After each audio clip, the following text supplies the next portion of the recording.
Hetty!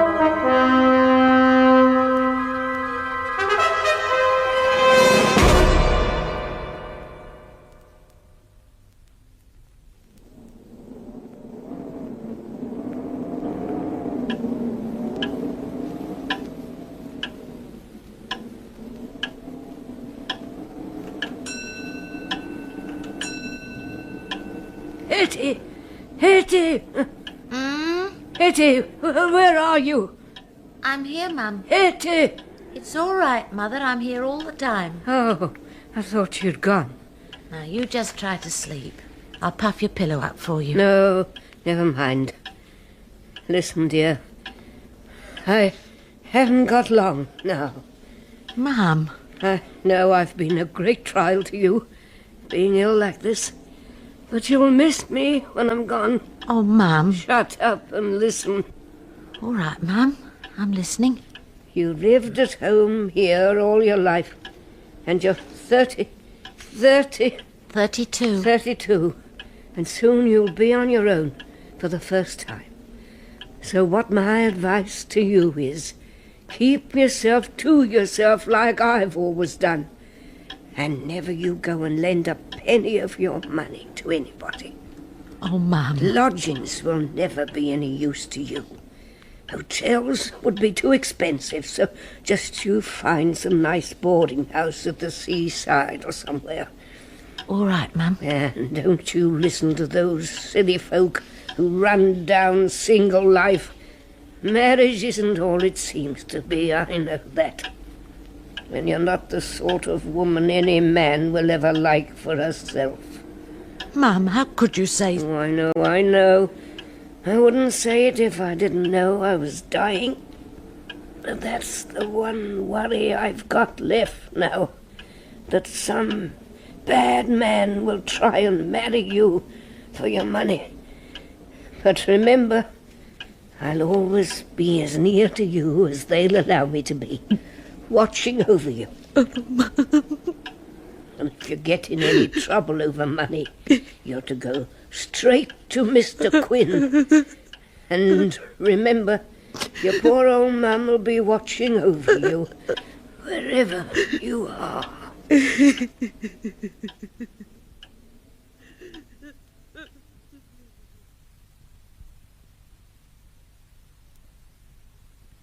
Well, the will is quite straightforward, Miss Mingle.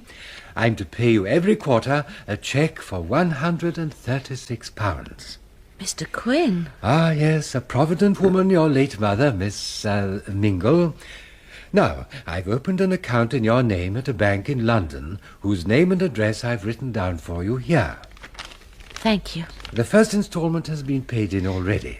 All subsequent payments will be made to you by cheque, and all you have to do is to pay each cheque into the bank, and they'll write to me to confirm that this has been done. Oh. Pure formality, of course, but your late mother's wish. Her way, if you like to think of it so, of continuing to keep a kindly eye on your affairs. Yes, I see. But I'm not an extravagant woman, Mr. Quinn. Have you given any thought yet as to where you intend to live? Oh, yes.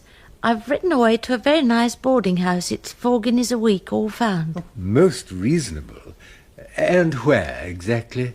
Laxton Spa. Oh, how I envy you, Miss Mingle. Laxton. I wonder if the old bandstand is still there in the park. Oh, I do hope it is.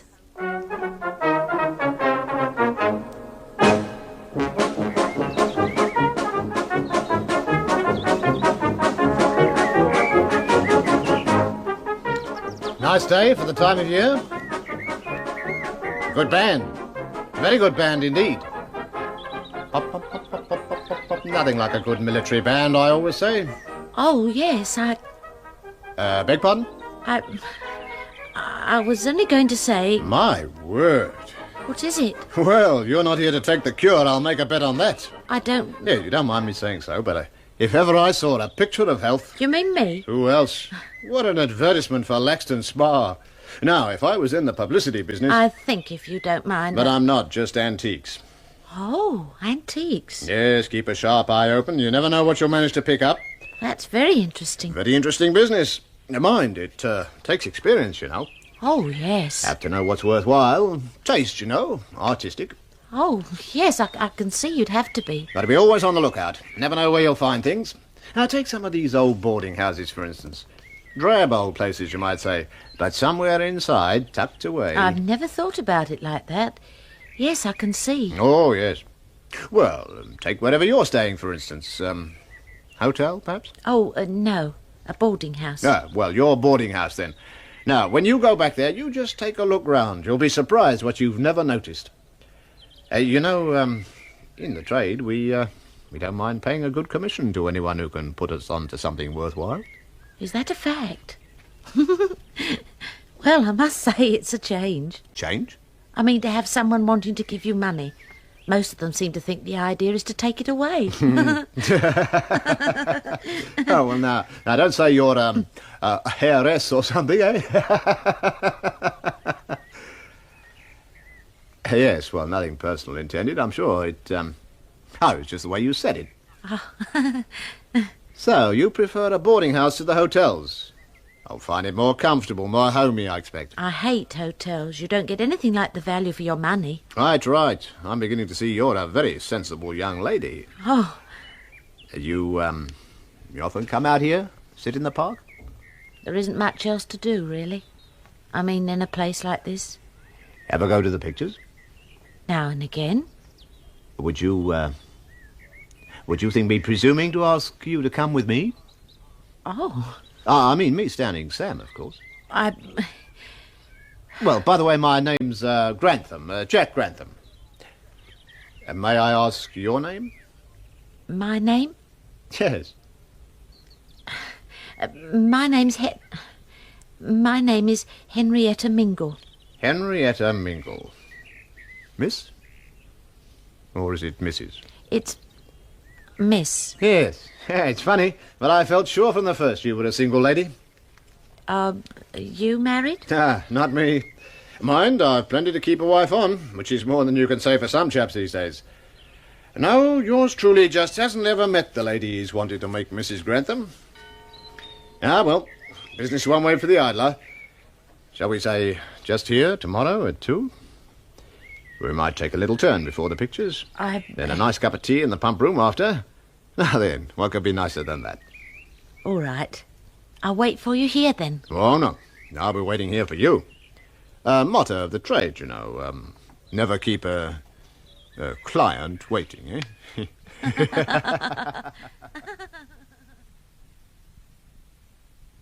But it's all so sudden. I've only known you a fortnight, Jack. Hetty. And what about your business? Let it wait. Not noticed me worrying over much about business these last 2 weeks, have you, darling? Darling. No one's ever said such sweet things to me. Never. Well, then, what's the answer to be? Yes, Jack, I will. My own darling. Darling.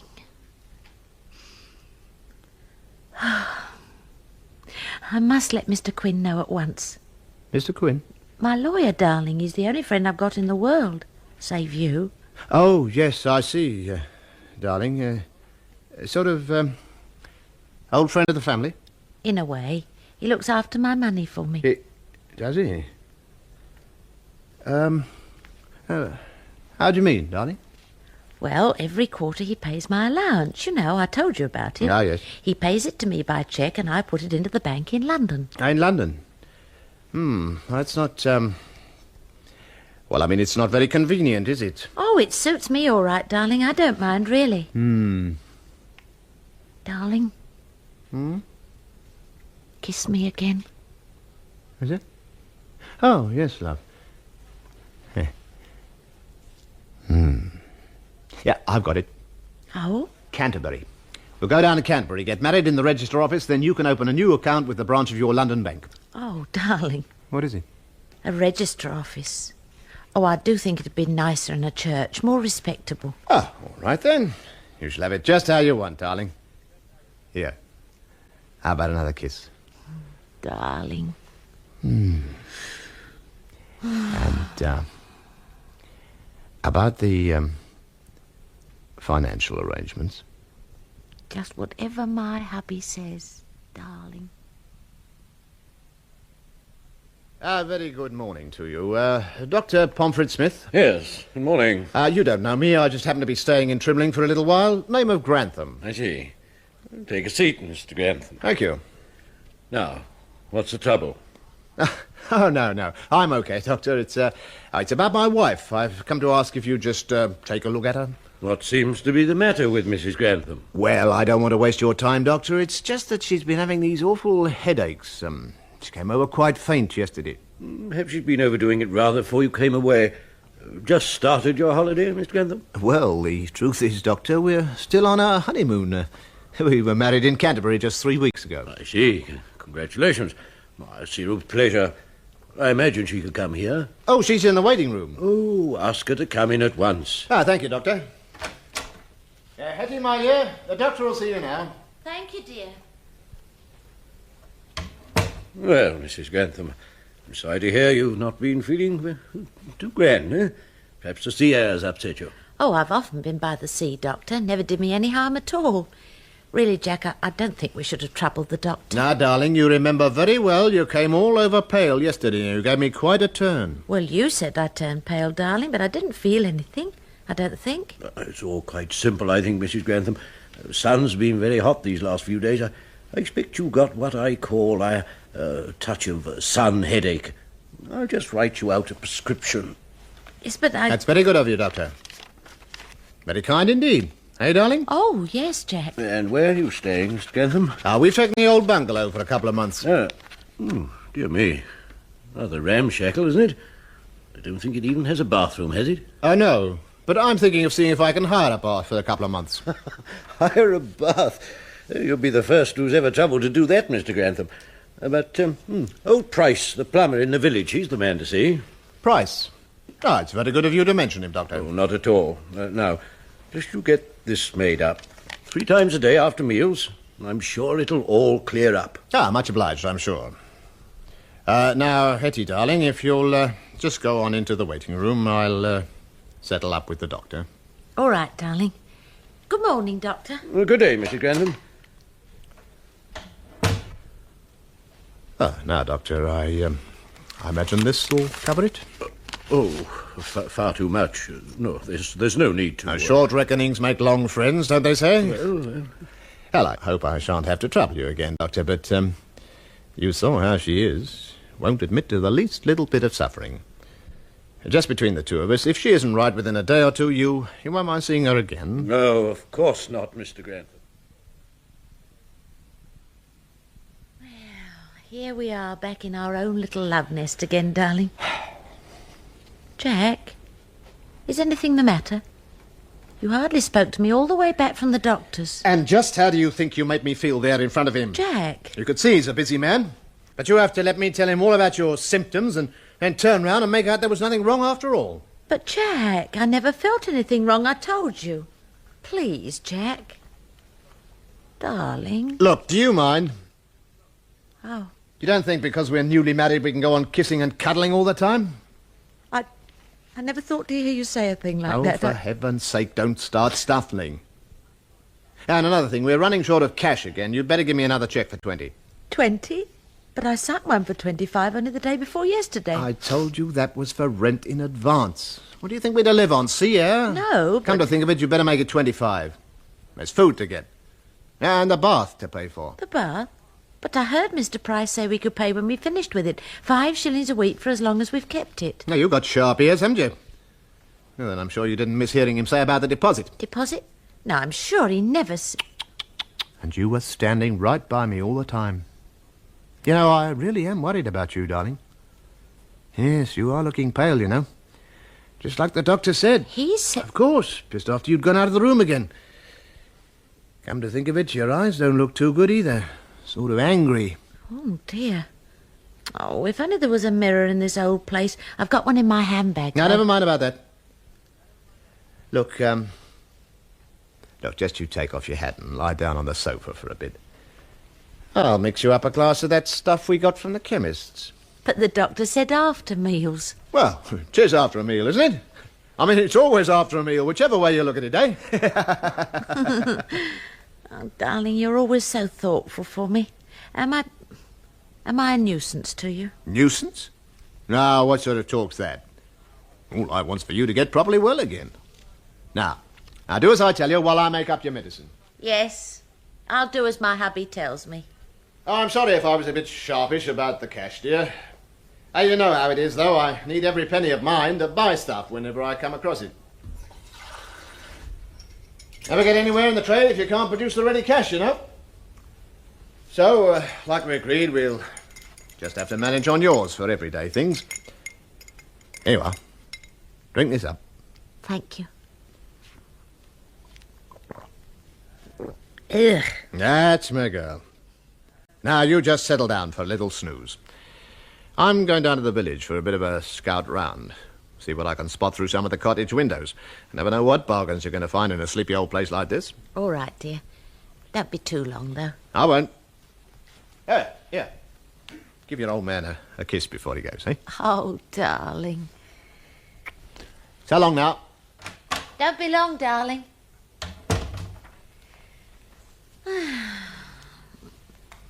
My hubby said to rest. My hubby. I feel all right, though. I think I do. Hetty, dear. What's that? Hetty. Mum! Try and think, Hetty. Try and think for yourself. Mum! Where... Oh, dear. I must be going delirious. Oh, why did he have to go out? Oh, Jack! Please, come home. Anyone in? Oh! Who is it? We brought your bath, Mum. Oh, the bath. Oh, yes, I'm coming. Morning, Mum. One bath. You have been quick. I happened to be coming up this way, so Mr. Price said bring it straight up. Where are you going to have it? Where? Oh, I don't really know. My husband's out. Well, it can't hardly stay out here. Taking 3 of us to lift off the van, so if I was you, missus, I'd just tell us where you think it's to go, just approximate like, and we'll put it where you and him can drag it to where you want it when he gets back. Yes, I see. Well, then perhaps just in the corner here. Uh-huh. Yes, I think that should do. Right. Ready? Righto. Up!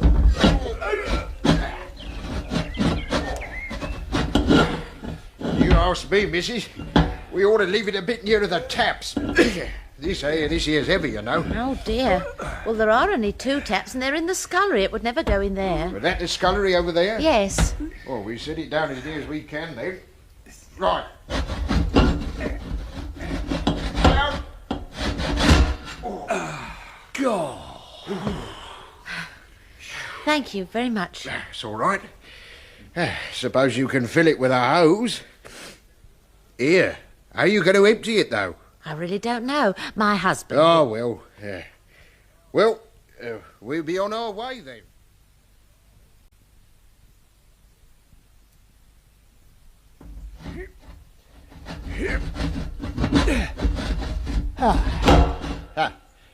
That should be all right just there, I reckon.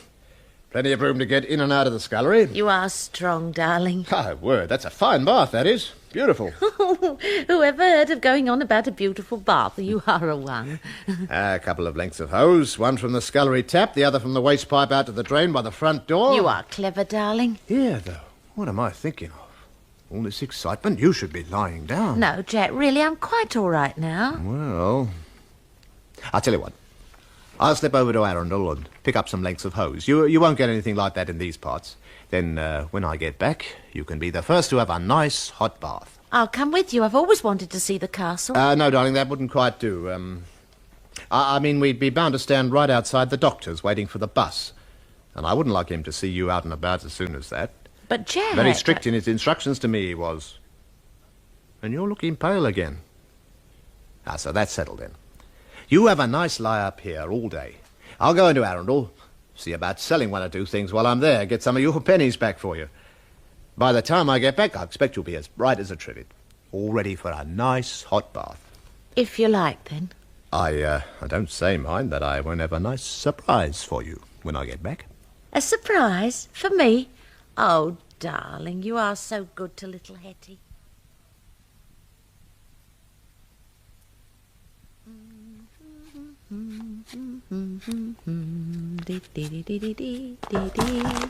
Anyone at all? Yes? Oh, you'll excuse me walking in, dear. I can see you're busy. I'm Mrs. Jones from the cottage up the lane. How do you do? Well, I just thought I'd pop in to see if you're settled. That's very kind of you, Mrs. Jones. Oh, you're putting in a bath, then? We've hired it. My hubby's very particular about his bath, Oh, you know. he must be, but how are you going to get he's gone off into Arundel to get some hose pipe. Oh, I see. I thought I'd just get all this newspaper off the legs. Oh, yeah, well, shall I give you a hand? Don't bother. Oh, 'tis no trouble for a neighbour. There. Oh, you've nearly got that one off. Yes. There.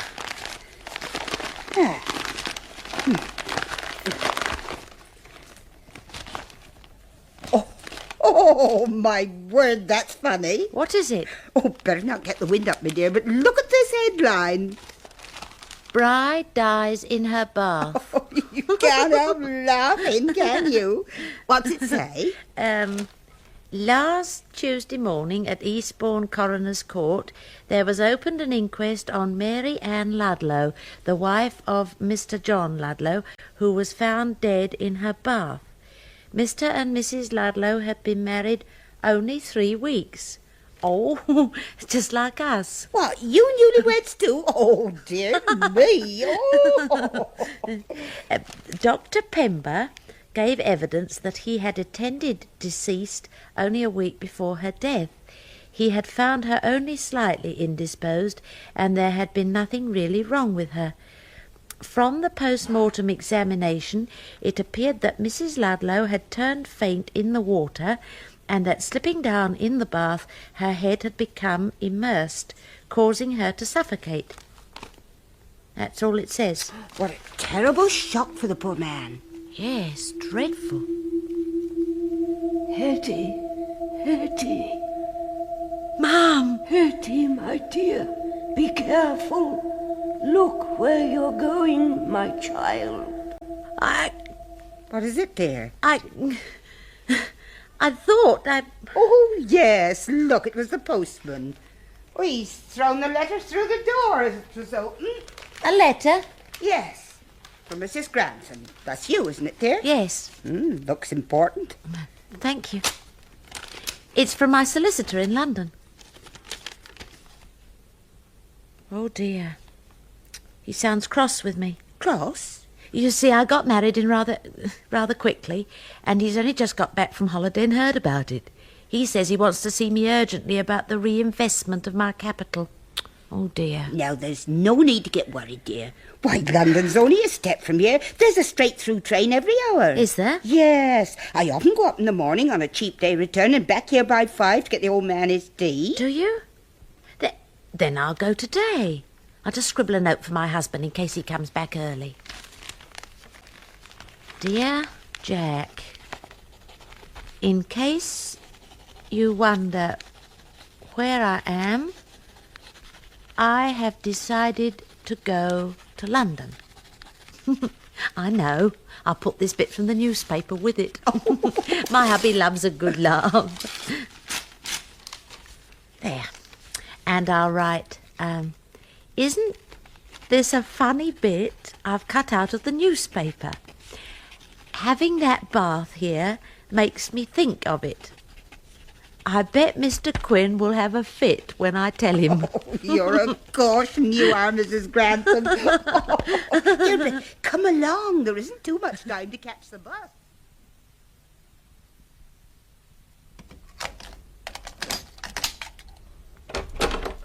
Darling? Darling? He must be back by now. Jack! Darling, I've been to London to see Mr. Quinn. Well, all the way to London and back, and I've beaten him. Shan't need my note now, then. Oh, it's gone. Perhaps he's in the bedroom. Jack! Now, Jack, I know you're there. Darling. Oh, he isn't. His things. They're not hanging up. The drawers are empty. He's gone. Jack! Is that you, darling? Oh! Oh, evening, missus. Pardon the intrusion. We didn't know there was anyone here. What do you want? We come for the bath, ma'am. Huh? A bath? Yes, your hubby came tearing in an hour or two ago. Paid what he owed and said something about leaving on urgent business. Thought you got on with him, like. Urgent business? Yes, said he had to get off quickly. Wouldn't be needing the bath after all.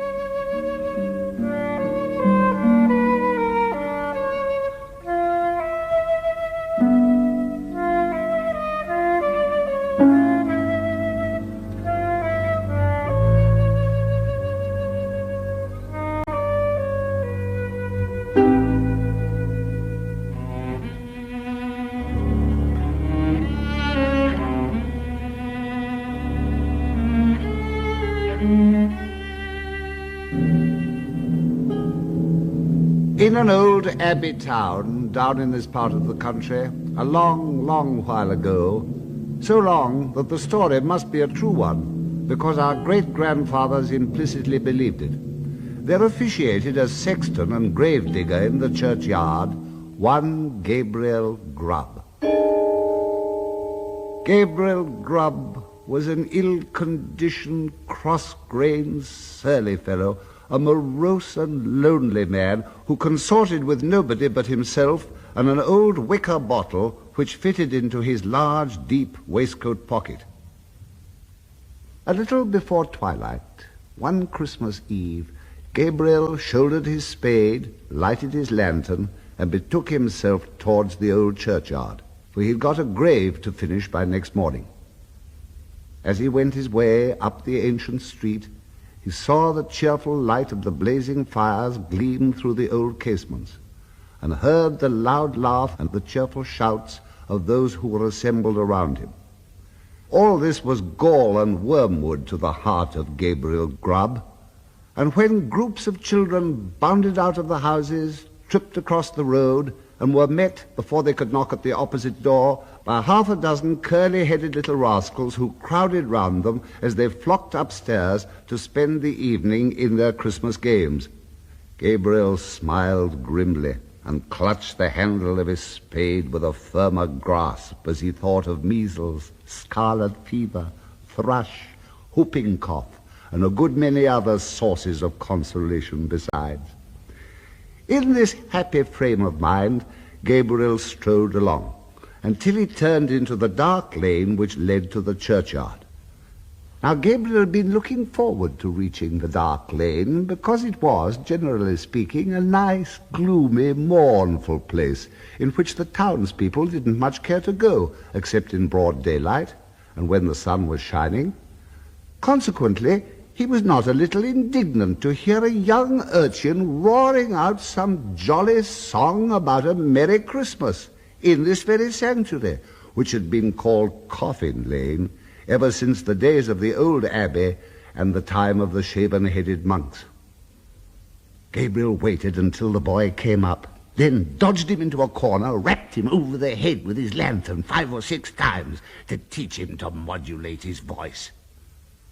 and as the boy hurried away with his hand to his head, singing quite a different sort of tune, Gabriel Grubb chuckled very heartily to himself and entered the churchyard, locking the gate behind him. He took off his coat, put down his lantern, and getting into the unfinished grave, worked at it for an hour or so with a right good will. But the earth was hardened with the frost, and it was no very easy matter to break it up and shovel it out. And although there was a moon, it was a very young one, and shed little light upon the grave, which was in the shadow of the church.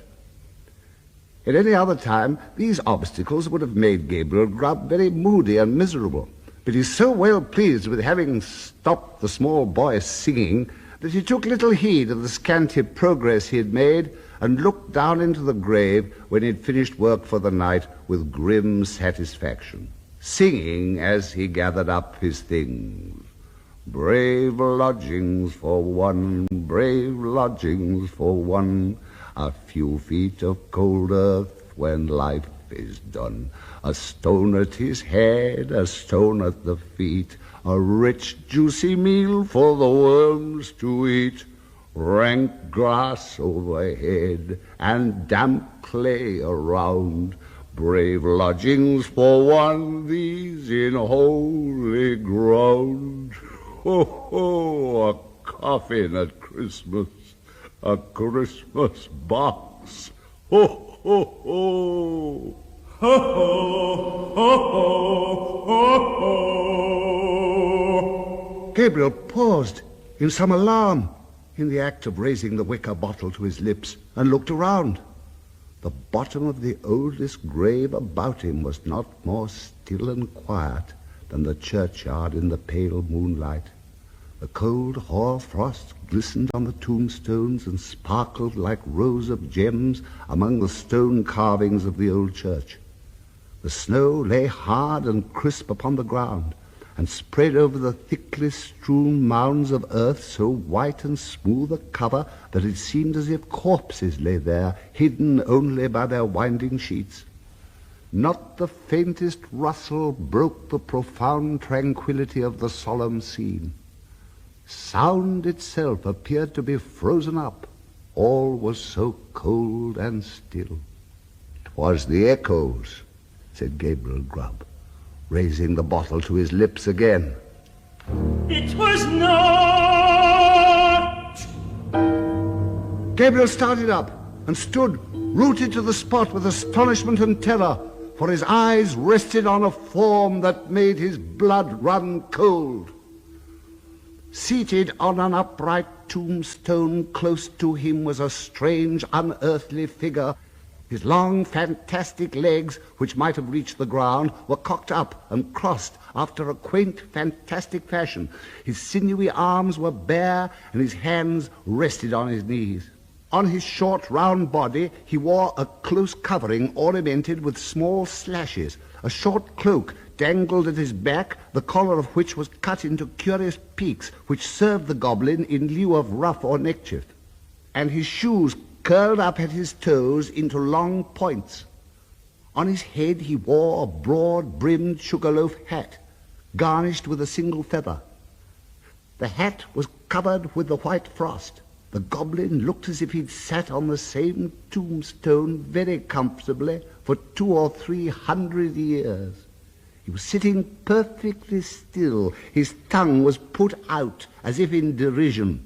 He was grinning at Gabriel Grubb with such a grin as only a goblin could call up. "It was not the echoes." Gabriel Grubb was paralyzed and could make no reply. "What do you do here on Christmas Eve?" "I come to dig a grave, sir." "What man wanders among graves and churchyards on such a night as this?" Gabriel Grubb, Gabriel Grubb, Gabriel Grubb, Gabriel Grubb. A wild chorus seemed to fill the churchyard, and Gabriel looked fearfully around, but nothing was to be seen. "What have you got in that bottle?" "Orange, sir." replied the sexton, trembling more than ever, for he'd bought it of the smugglers, and he thought that perhaps his questioner might be in the excise department of the Goblins. Who drinks Hollands alone and in a churchyard on such a night as this? Gabriel Grubb, Gabriel Grubb, Gabriel Grubb. And who then is our fair and lawful prize? Gabriel Grubb, Gabriel Grubb. Well, Gabriel, what do you say to this? The sexton gasped for breath. What do you think of this, Gabriel? The goblin kicked up his feet in the air on either side of the tombstone and looked at the turned-up points with as much complacency as if he'd been contemplating the most fashionable pair of Wellingtons in all Bond Street. It's very curious, sir. Very curious and very pretty, but I think I'll go back and finish my work, sir, if you please. Work? What work? The grave, sir, making the grave. Oh, the grave, eh? Who makes graves at a time when all other men are merry and takes a pleasure in it? Gabriel Grubb, Gabriel Grubb, I'm afraid my friends want you. Gabriel, Gabriel, I'm afraid my friends want you. They don't know me, sir. I don't think the gentlemen have ever seen me, sir. Yes, they have. We know the man with a sulky face and grim scowl who struck the boy tonight because the boy could be merry and he could not. We know him, we know him, we know him, we know him.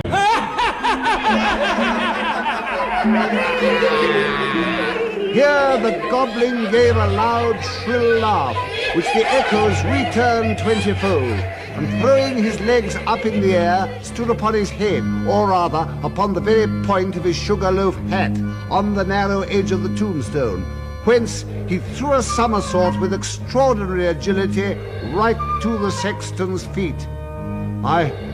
I'm afraid I must leave you, sir. Us, Gabriel Grubb, going to leave us.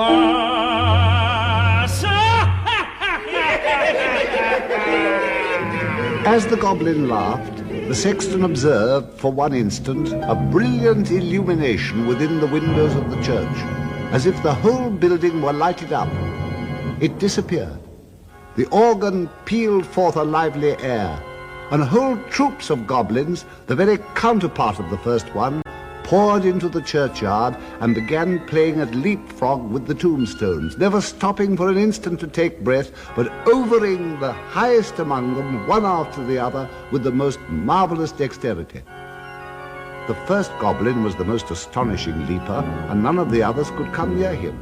Even in the extremity of his terror, the sexton could not help observing that while his friends were content to leap over common-sized gravestones, the first one took the family vaults, iron railings and all, with as much ease as if there'd been so many street posts. At last the game reached a most exciting pitch. The organ played quicker and quicker. The goblins leapt faster and faster, coiling themselves up, rolling head over heels upon the ground, and bounding over the tombstones like footballs. The sexton's brain whirled round with the rapidity of the motion he beheld, and his legs reeled beneath him as the spirits flew before his eyes. When the goblin king, suddenly darting towards him, laid his hand upon his collar and sank with him through the earth.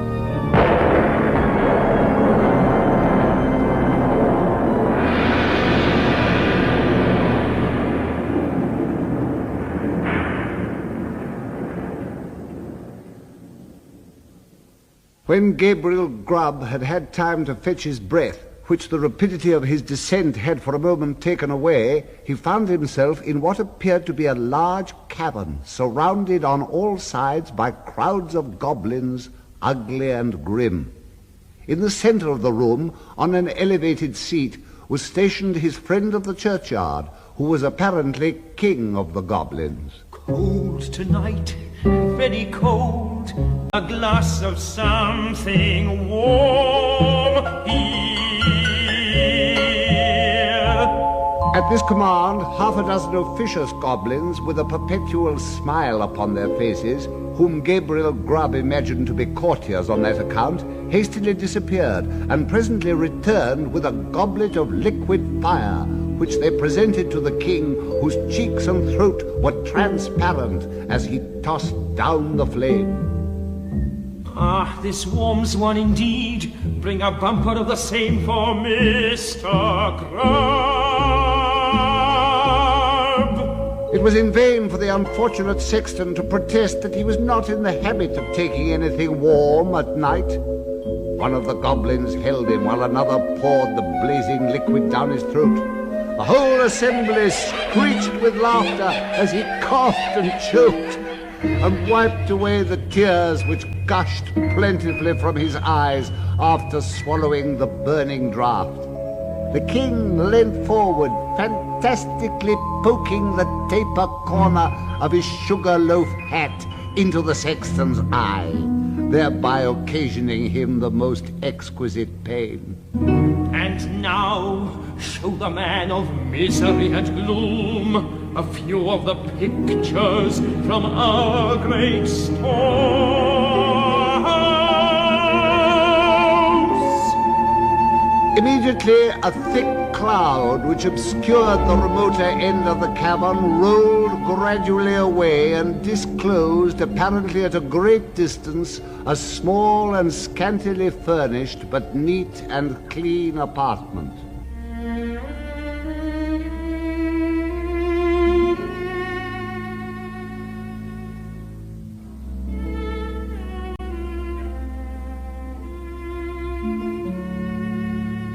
A crowd of little children were gathered round a bright fire, clinging to their mother's gown and gambolling around her chair. The mother occasionally rose and drew aside the window curtain as if to look for some expected object. A frugal meal was ready spread upon the table, and an elbow chair was placed near the fire. A knock was heard at the door. The mother opened it, and the children crowded round her and clapped their hands for joy as their father entered. He was wet and weary and shook the snow from his garments as the children crowded round him, and seizing his cloak, hat, stick, and gloves with busy zeal, ran with them from the room. Then, as he sat down to his meal before the fire, the children climbed about his knee, and the mother sat by his side, and all seemed happiness and comfort.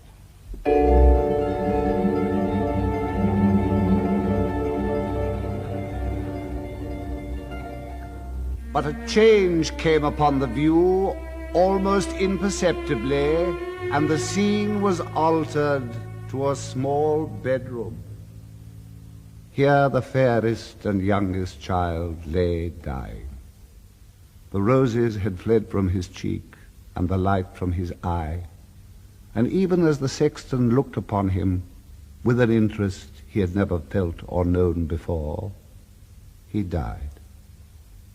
His young brothers and sisters crowded round his little bed and seized his tiny hand so cold and heavy, but they shrank back from its touch and looked with awe on his infant face, for calm and tranquil as it was, and sleeping in rest and peace as the beautiful child seemed to be, they saw that he was dead, and they knew that he was an angel looking down upon and blessing them from a bright and happy heaven.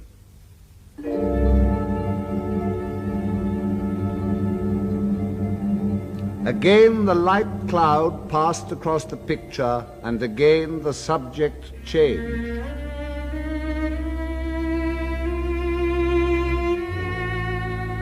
The father and mother were old and helpless now, and the number of those about them was diminished more than half. But content and cheerfulness sat on every face and beamed in every eye as they crowded round the fireside and told and listened to old stories of earlier and bygone days. Slowly and peacefully, the father sank into the grave, and soon after, the sharer of all his cares and troubles followed him to a place of rest. The few who yet survived them knelt by their tomb and watered the green turf which covered it with their tears, then rose and turned away, sadly and mournfully, but not with bitter cries or despairing lamentations, for they knew that they one day should meet again. The cloud settled upon the picture and concealed it from the sexton's view. What do you think of that? It's very pretty. You miserable man, you! The goblin appeared disposed to add more, but indignation choked his utterance, so he lifted up one of his very pliable legs, and flourishing it above his head a little to ensure his aim, administered a good sound kick to Gabriel Grubb, immediately after which all the goblins in waiting crowded round the wretched sexton and kicked him without mercy, according to the established and invariable custom of courtiers upon earth, who kick whom royalty kicks, and hug whom royalty hugs. Show him some more.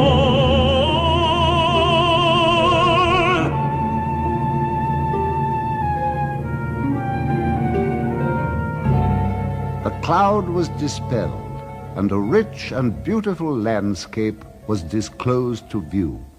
There's just such another, to this day, within half a mile of the old abbey town. The sun shone from out the clear blue sky. The water sparkled beneath his rays, and the trees looked greener and the flowers more gay beneath his cheering influence.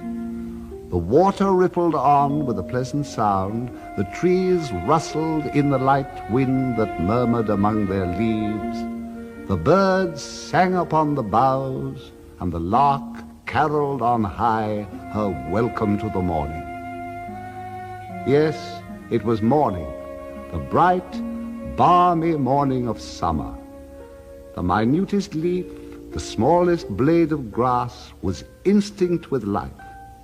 The ant crept forth to her daily toil, the butterfly fluttered and basked in the warm rays of the sun, myriads of insects spread their transparent wings and reveled in their brief but happy existence.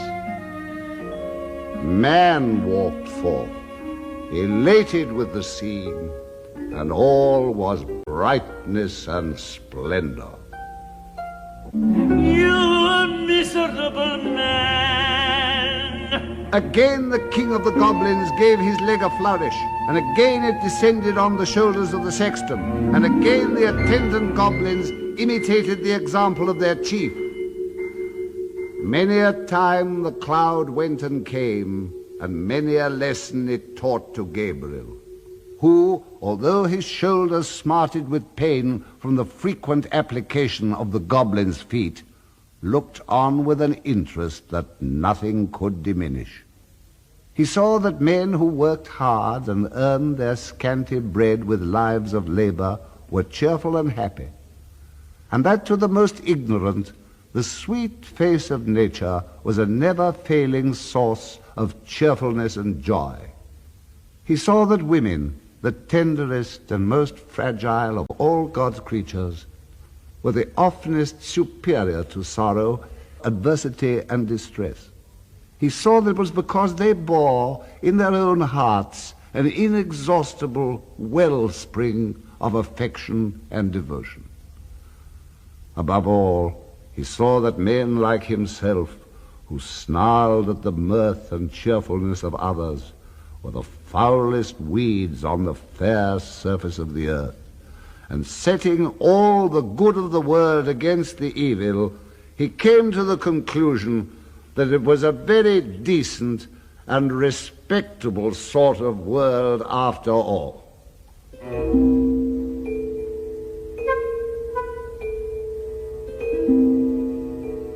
No sooner had he formed it Then the cloud which closed over the last picture seemed to settle on his senses and lull him to repose. One by one, the goblins faded from his sight, and as the last one disappeared, he sunk to sleep.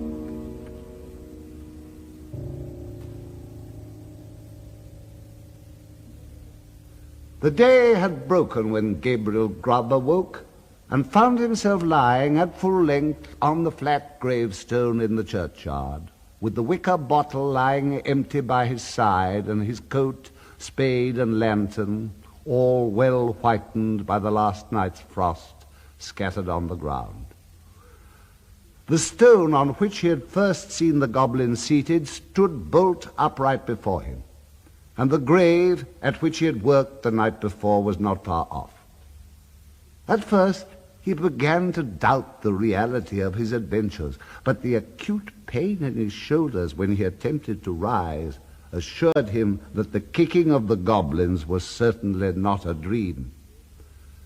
Gabriel Grubb got on his feet as well as he could for the pain in his back, and brushing the frost off his coat, put it on and turned his face towards the town. But he was an altered man, and he couldn't bear the thought of returning to a place where his repentance would be scoffed at and his reformation disbelieved. He hesitated for a few moments and then turned away to wander where he might and seek his bread elsewhere. There were a great many speculations about the sexton's fate at first, but it was speedily determined that he'd been carried away by the goblins, and there were not wanting some very credible witnesses who had distinctly seen him whisked through the air on the back of a chestnut horse, blind of one eye, with the hind quarters of a lion and the tail of a bear.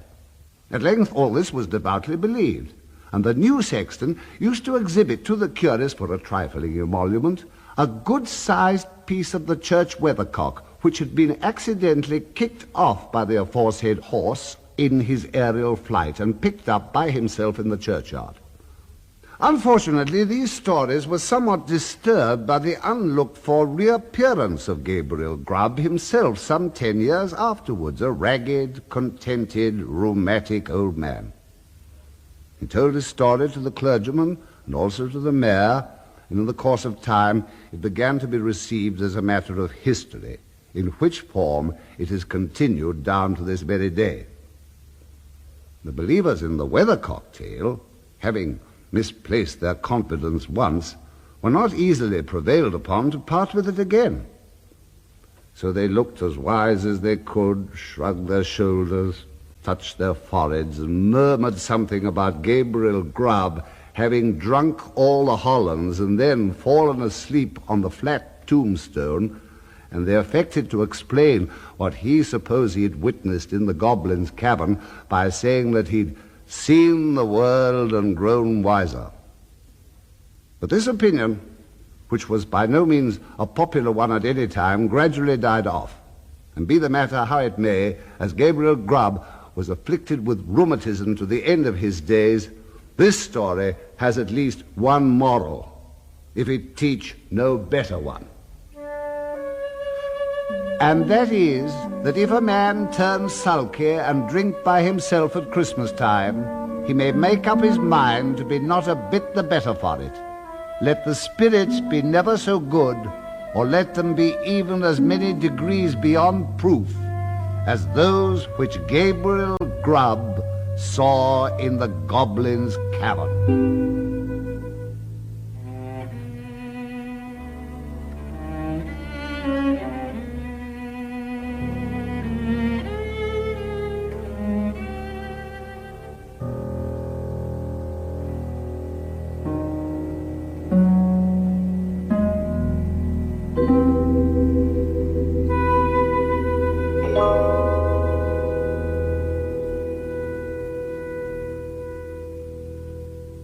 Ralph Richardson was your storyteller for The Story of the Goblins Who Stole a Sexton by Charles Dickens, which featured Wilfred Brown as the King of the Goblins.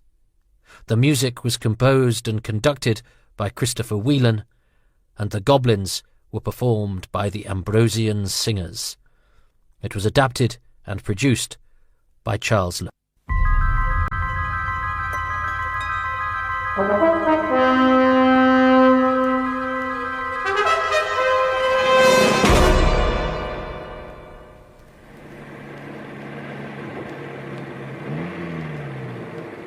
Bear right at the fork.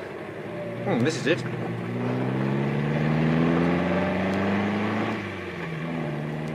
We're dreadfully late. Look, there's the house, right up at the end of the road. My. Well, I don't know what the Bannisters will think. You would stay to sing carols? They must have every light in the place on.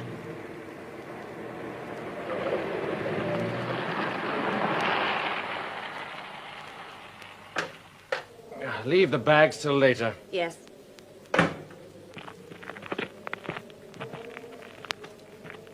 Funny. Expected the place to be awash with cars, and there's only us. They've left the front door wide open. The party must be hotting up.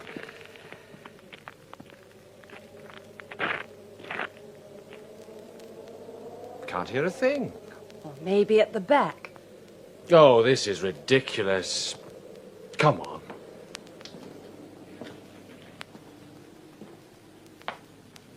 You're sure we've got the right place? I can't see any coats and things. Anyone in? Shop? Oh, there's a door open. Ah, sitting room. Well, there's certainly somebody around. Look at that fire. Not long been mended. Do you think we ought to leave the front door open? Well. I think we better shut it, Rodney. Okay. Good evening. Oh, I'm sorry if I frightened you. I thought I heard someone in the hall. We did ring and knock, but, How rude of me. You're wondering what this hood I'm carrying is. It's for blind man's buff. People cheat so, I'm afraid. Not only the children, either. Yes, they always If you use an ordinary handkerchief tied round the eyes, they always manage to get a corner loose somehow. But if you take a linen bag like this and put it over someone's head and tie it round the neck, then it works so much better. Don't you think? That's the way they play it at Pentonville. I beg your pardon? It doesn't matter. Oh, how rude of me, keeping you standing here. Oh, it's quite all right. I'm Muriel Hunter, and this is my husband, Rodney. How do you do? I'm afraid we're rather late, but the Bannisters are expecting us. Weren't you told? Told? Oh, don't say the party's off. No, nothing like that.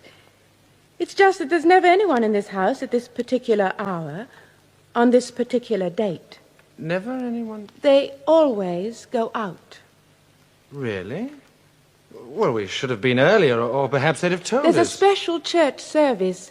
It's been a custom for over 60 years. The rector thought it up to save embarrassment. Yeah, I'm afraid I don't... It wouldn't do to have the children in the house to see it, would it? Excuse me, but who are you? And what are you talking about? Please come in, won't you, and sit by the fire. Oh, thank you. I'll just put your coats on a chair for the moment. Darling. It's all right, dear. I think she's just a little... Yes. Poor thing. Oh, she's very beautiful. Oh, I noticed that. Now, if you'll sit here... Oh, thank you. Darling? Oh, it's nothing. Give me a cigarette. Sure. You thought you saw the curtain move? I just... Oh, don't worry. Even if you went and looked behind it, you wouldn't see anything now. A man did try once. He stayed in the house specially. But when he pulled the curtain back, he didn't see anything. At least, not quite. He felt some hair, and it moved. That's why they keep so many lights on nowadays. May I offer you a cigarette, Miss... No, thank you. Here you are, dear. I expect they'll be back soon. Just let her ramble on. Perhaps you'd be interested to hear about the murder. The murder? Oh, was it a long time ago? I think it was early in the 1870s, and I'm sure it was in February because of the snow. I see. The house was much as it is now, except there were only paraffin lamps. Of course. There was a newly married couple living here at the time. They'd only been married the summer before. What was their name? They were Edward and Jane Waycross. It surprised people a little when she accepted him. You see, there was another young man, much more striking, Jeremy Wilkes. He came of a very good family, but was considered, well, wicked. He had a great black beard and wore white waistcoats and gold chains and drove a gig. Young men in big beards look so strange nowadays. I suppose then it was But she married Edward Waycross. He was very well set up in business in London, and this sometimes meant him staying there overnight. But Jane Waycross was never afraid of being left in the house alone. On one such night, Jeremy Wilkes was at an inn near here. He was with Dr. Sutton, the local doctor, and a racing man named Paulie. They'd been drinking, of course, but were quite sober. Do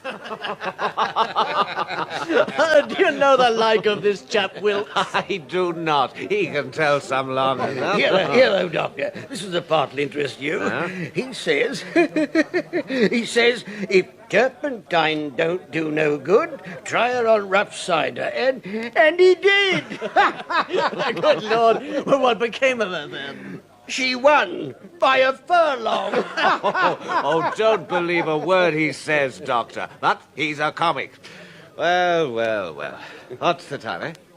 Jove, 11:30. I must be leaving you. An early start tomorrow? Yes. Ah, well. Good night, Doctor. Good night, Paulie. Good night, Mr. Wilkes. Good night, all. Oh, Lord. Look at the snow. I said we'd have it tonight. Well, it's stopped for the time being. Good night. Wilkes?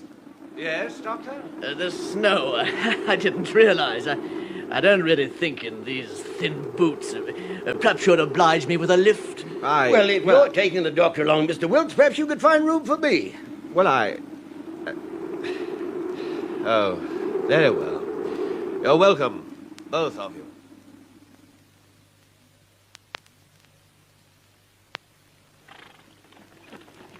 Well, next time he sees this fellow, he thinks to himself, if he reckons he can... Whoa there! Whoa. What's the matter? That's queer. What is? Waycross is staying up in London tonight, isn't he, Doctor? Yes, he said so. Why? He's often told me his wife's in bed by 9 o'clock when he's away. Yes, that's true. Well, look at the house. That light. It seems to be moving about. I don't like this, gentlemen. It's near midnight. Precisely. Hang on to the reins, Paulie. Righto. I'll take a look to make sure. If it's a burglar, by thunder, I'll settle him. You can see me from here. If there's any trouble, give us a shout.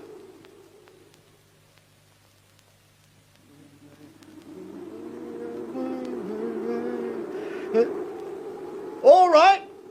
Yes. Everything seems to be all right. No trouble? Waycross must have come home after all. Waycross? I don't think that's likely. I saw him. Are you sure it was him? Well, not sure, perhaps. I don't want to suggest that... You mean you saw a man in there with her? Yes, there was a man. Mind you, so far as I could see, it could have been Waycross himself. Well, let's hope so. I could see into the hall through the front room windows. She was standing there, with her back to the staircase, wearing a blue dressing wrap over her nightgown and her hair down around her shoulders. She was carrying a candle, or a lamp. Yes, but the man? Oh, he had his back to me, a tall, thin man. Waycross isn't thin. He was standing between me and the light she was carrying. I could have been mistaken. Yes. No cause for alarm, then. No. Mrs. Waycross was clearly not alarmed. Whether it was her husband I saw or someone else, I think it's none of our business. Live and let live, I say. Come on, then. Up.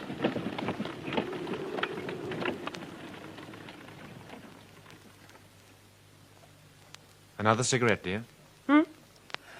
Oh, no, not just now, darling. I'm not boring you. No, not at all. You tell it very vividly, Miss... Yes. Very vividly. Are we allowed to guess what happened? Guess? Well, I suppose you're going to tell us Mrs. Waycross was found murdered next morning, and that Wilkes really had seen her murderer just before it happened. How clever you are. Well, you don't mean You may judge for yourself. When the village woman came next morning to clean the house, she found it all locked up and could get no answer. After a while, becoming alarmed, she broke a window and got in. When she saw what was in the front hall, she ran out, screaming for help.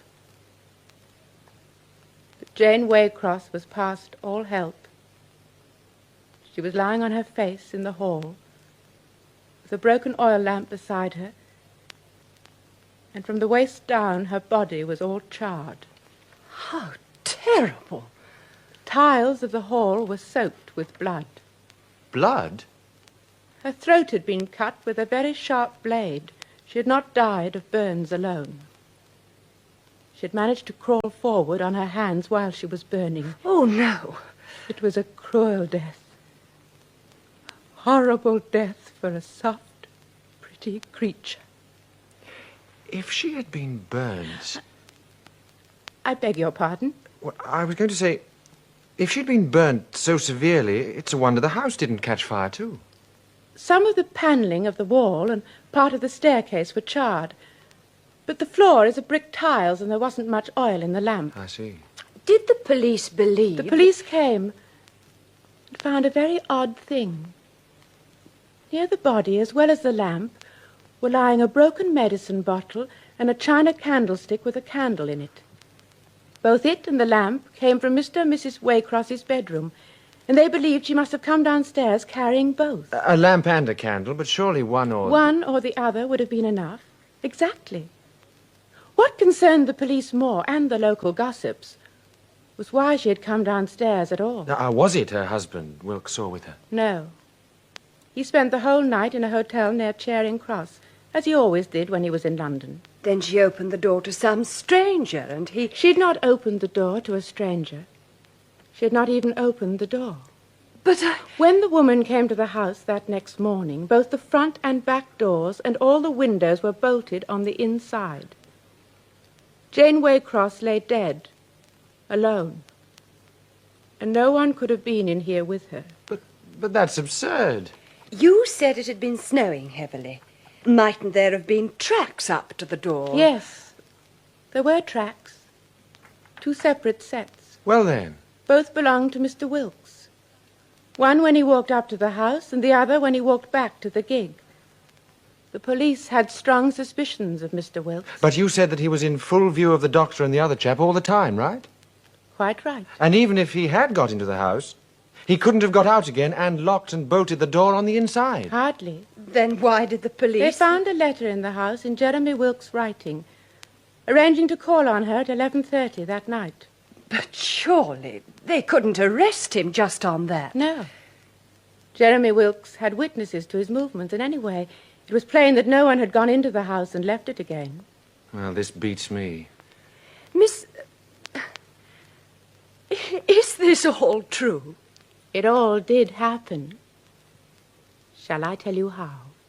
Believe me, I shan't leave this house until you have. Very well. Of course, 7 or 8 years passed before anything happened. Presently, a new family came to live here and brought up their children. Yes, it must have been fully 7 or 8 years. Jane Waycross was very patient. Miss, I think... Several of the people I've told you of died. But Mr. Pawley prospered, and so did Mr. Wilkes. He became an even finer figure of a man as he drew near middle age. And when he married, he gave up his loose habits. Oh, he married then? Yes, an heiress, Miss Linshaw. He'd been courting her at the time of the murder. But I thought he was Jane Waycross's lover. Poor Jane Waycross. Even after she married Mr. Waycross, she used to lie biting her pillow at night because she was so jealous of Miss Linshaw. Please, go on. Mr. Wilkes had always been tall. Now he was finely stout. He always wore frock coats. He'd lost most of his hair, but his beard was full and curly as ever. He had twinkling black eyes and ruddy cheeks. All the children ran to him. They say he broke as many hearts as ever. He was always the first to lead the cotillion or applaud the fiddler. I don't know what hostesses would have done without him. But I'm digressing again. One Christmas Eve, the Fentons, who had taken this house, gave a party. There was to be no dancing, but all the old games. Naturally, Mr. Wilkes was the first to be invited and the first to accept. But didn't he feel anything? I mean, about coming here? What's past is past. So they say. Everything is smoothed away by time, like the wrinkles in last year's counterpane. But although it was such a festive season, preparations had not been going at all well. Not at all well. Arthur, do close the door, dear. All right. It's so draughty with it open. Just trying to let in some fresh air. This confounded smell hanging about the place. What smell, dear? Give me the carving knife. Don't you notice it? Can't put a name to it. Rather like burnt cloth. Yes. And there's something damp, too. You don't suppose this is going to be a damp house, Arthur? Shouldn't be. Even the fires won't draw properly today. Just because we've guests coming, I suppose. Now we'll have no grumbling, if you please. All right, I won't say another word. Shall I carve the ham for you? I'm doing quite nicely, thank you. You can lay out some plates if you want to help. Oh, all right. On the little table? Yes, by the... Ouch! What's the matter? I cut myself. Let me see. Oh, it's all right, just a little one. Edward startled me looking out from behind the curtains. Edward? Do make him go and play in the nursery. But he is in the nursery, dear. Caroline took him up. But I distinctly... At least I thought it was he. We'll soon see. There's no one there.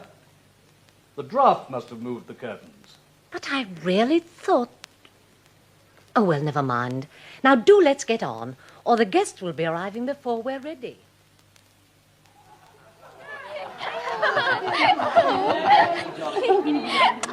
Oh, Mr. Wilkes. And a Merry Christmas to you, dear lady. Jeremy. Now, who's next? Miss Abbott.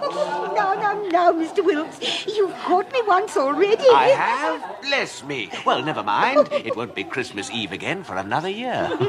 Really, Jeremy? You've made Miss Abbott blush. What? Jealous wife already, my dear? No, not at all, but What's mistletoe for, then, I ask? Come to think of it, you're standing under it yourself. Oh, now, Jeremy. Hello. Well, here's Fenton with the Snapdragon Bowl. Bravo. The Snapdragon Bowl? I don't think I know about this, Mrs. Wilkes. It's a very old custom, Miss Abbott. You see... Centuries old, they say. It's a bowl of spirit. In a moment, you'll see it lighted, you know, like a Christmas pudding. Oh, yes? Then everyone has to plunge his hand in and pluck out a raisin without getting scorched. I don't know whether... Oh, no danger at all. Now, here it is. And there it goes. Now, isn't that fine, Miss Abbott? Yes, indeed. Is anything the matter? Oh, no, nothing. It's just that... Oh, no, it's too silly. What is it? Well, just as the flame sprang up, it seemed as though there was a face looking over Mr. Fenton's shoulder. What? Of course, it must have been the play of the shadows and the people's faces behind. Of course. Now, you come along and see how easy it is to pluck out your raisin. Later, when the children had been put to bed, and there was tissue paper scattered all over the house, someone suggested blind man's buff. Capital. Now, someone find the blindfold and I'll hide. Oh, no, you don't, Wilkes. Not after what happened last year. Last year, Fenton? Oh, I don't remember. Mrs. Wilkes remembers, don't you, my dear? You mean the cheating? Exactly. No matter which of the ladies we blindfolded and how many of the men hid, it was always you they managed to find, Wilkes. Oh, I remember now. Yes, very pleasant indeed. Well, this time we'll play it differently. I got my wife to make this linen bag, see? No holes and a drawstring to go round the neck. Now, we'll place this over a lady's head. Then the rest of you will take your places about the room and see who she can catch without peeping. Oh, spoil sport. Not at all. Does everyone agree? Yes. No? Well, I don't, but let it pass anyway. What? Now, who's to be the first lady? Oh, confound that lamp again. Oh, it's almost out. How annoying for Mrs. Fenton. That gentleman's doing something to it. It'll be all right. I wager they catch me just the same. Now, Jeremy. Christmas, my dear. Now that's better. Now, are we all ready? Then take up your places, everyone. I'm going over there. I think I shall stay here. Oh, I thought of doing that too, Mrs. Wilkes. Oh, I'd better move. Too late. She's beginning. Who is it? Did you see? No. Mr. Fenton found her while they were doing the lamp. Someone in a blue dress. Well, I think I did notice her near the door. Keep still, she's listening. Now she's moving. She's going straight towards your husband. They always do. Look how she's moving, with such an air of purpose, and in funny little jerks. He's moving round the room. She's after him, though. She must have heard him. He can't get away. Oh, she's very clever. Oh, what a curious smell. Yes. Someone's clothes must be scorching by the fire. No, there's no one near it. It is like something burning. Mr. Wilkes is almost running now, but she's after him. I thought she wasn't able to see. Let me past. She's still following him. She brushed right against me. That smell of burning. And did you notice a sort of stain on her blindfold? As if something was seeping through. He's getting behind the curtains. She'll lose him now. Yes. No, she's going behind too. She must catch him now. No! No! Keep away! Keep away! Jeremy! Get it away from me! Get it off! Ah! Wilkes, what is it, man? My God! What is it? What is it? Keep away. Keep away, Mrs. Wilkes. Ladies, please leave the room as quickly as you can. As quickly as you can. Mr. Wilkes was lying on the window seat clutching the white hood. There was blood on it. On everything. It was gushing from his throat. But the woman? There was no woman there. And Mr. Fenton couldn't remember having seen her at the house before. They examined the bay windows. They were still bolted on the inside. And it happened in this room? Those are the very curtains hanging there. Poor devil. Oh, but he deserved to die. He murdered Jane Waycross. But you told us he couldn't have. He never went into the house. No more he did. Well, you'd better tell us. Please. As I told you, he was courting Miss Linshaw, the heiress. She would have been horrified if she'd heard about him and Mrs. Waycross and have broken off the match. But Jane Waycross meant her to hear.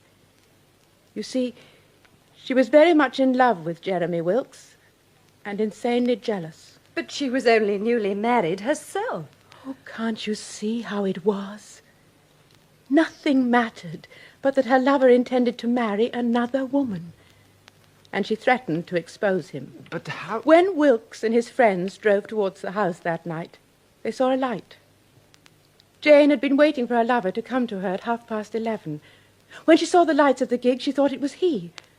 How could she know he was not alone? She started downstairs towards the door. Wilkes had not expected to have company in his gig. The light gave him the excuse to get down and go to the house, hoping, I suppose, to tell her he would return later. Very well, but how... No, dear. Wait. I told you she had a lamp and a candle and a medicine bottle.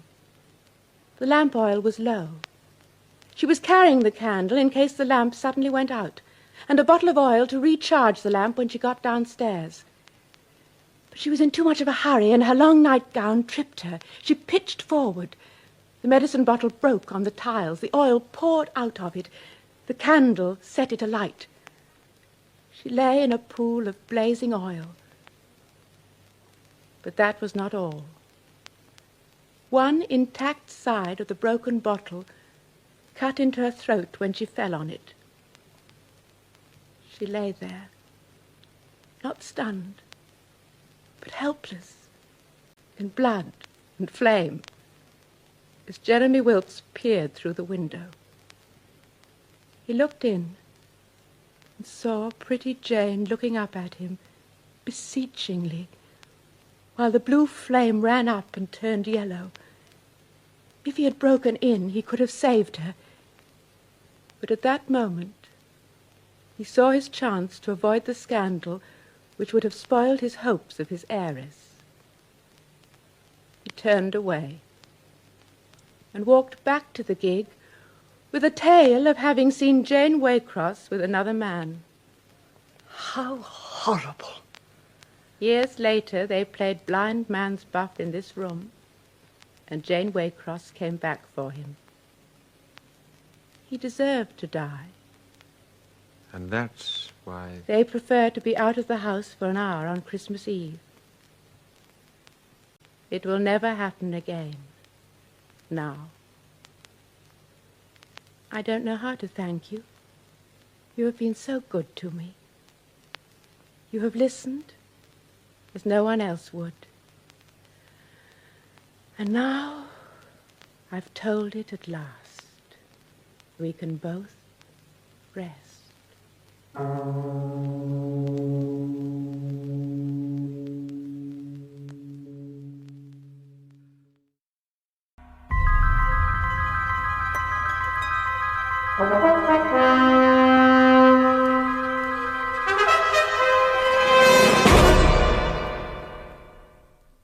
I did myself record this trial in cipher during its progress, but have not until this time brought it before the world because of certain singular passages in the evidence thereof.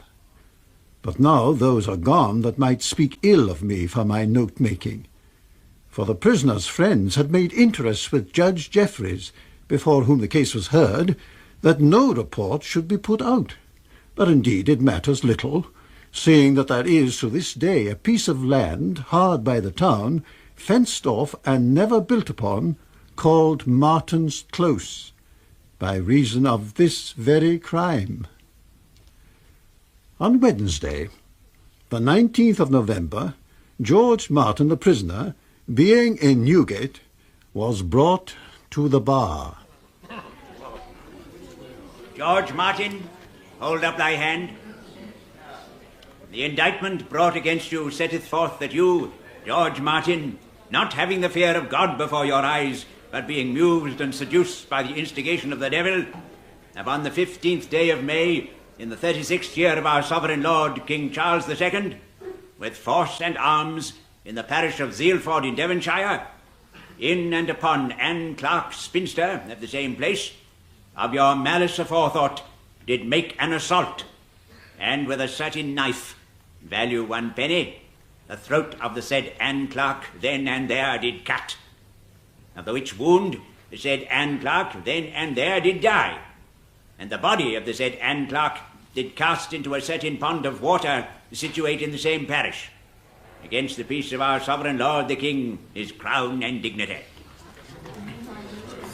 My lord judge, I pray you that I may see a copy of this indictment. What is this? Surely the prisoner knows that is never allowed. Besides, here is as plain an indictment as ever I heard. You have nothing to do but to plead to it. My lord, I apprehend there may be matter of law arising out of the indictment, and I would humbly beg the court to assign me counsel to consider of it. Besides, my lord, I believe it was done in another case. Indeed? What case was that? Truly, my lord, I have been kept close prisoner ever since I came up from Exeter Castle, and no one allowed to come at me. I cannot tell your lordship precisely the name of the case, but All this is nothing. Name your case, and we will tell you whether there be any matter for you in it. God forbid that you should have anything that may be allowed you by law. But this is against law, and must keep the course of the court. My lord, we pray for the king that he may be asked to plead. Are you guilty of the murder whereof you stand indicted, or not guilty? I am not guilty. Culprit, how wilt thou be tried? By God and my country.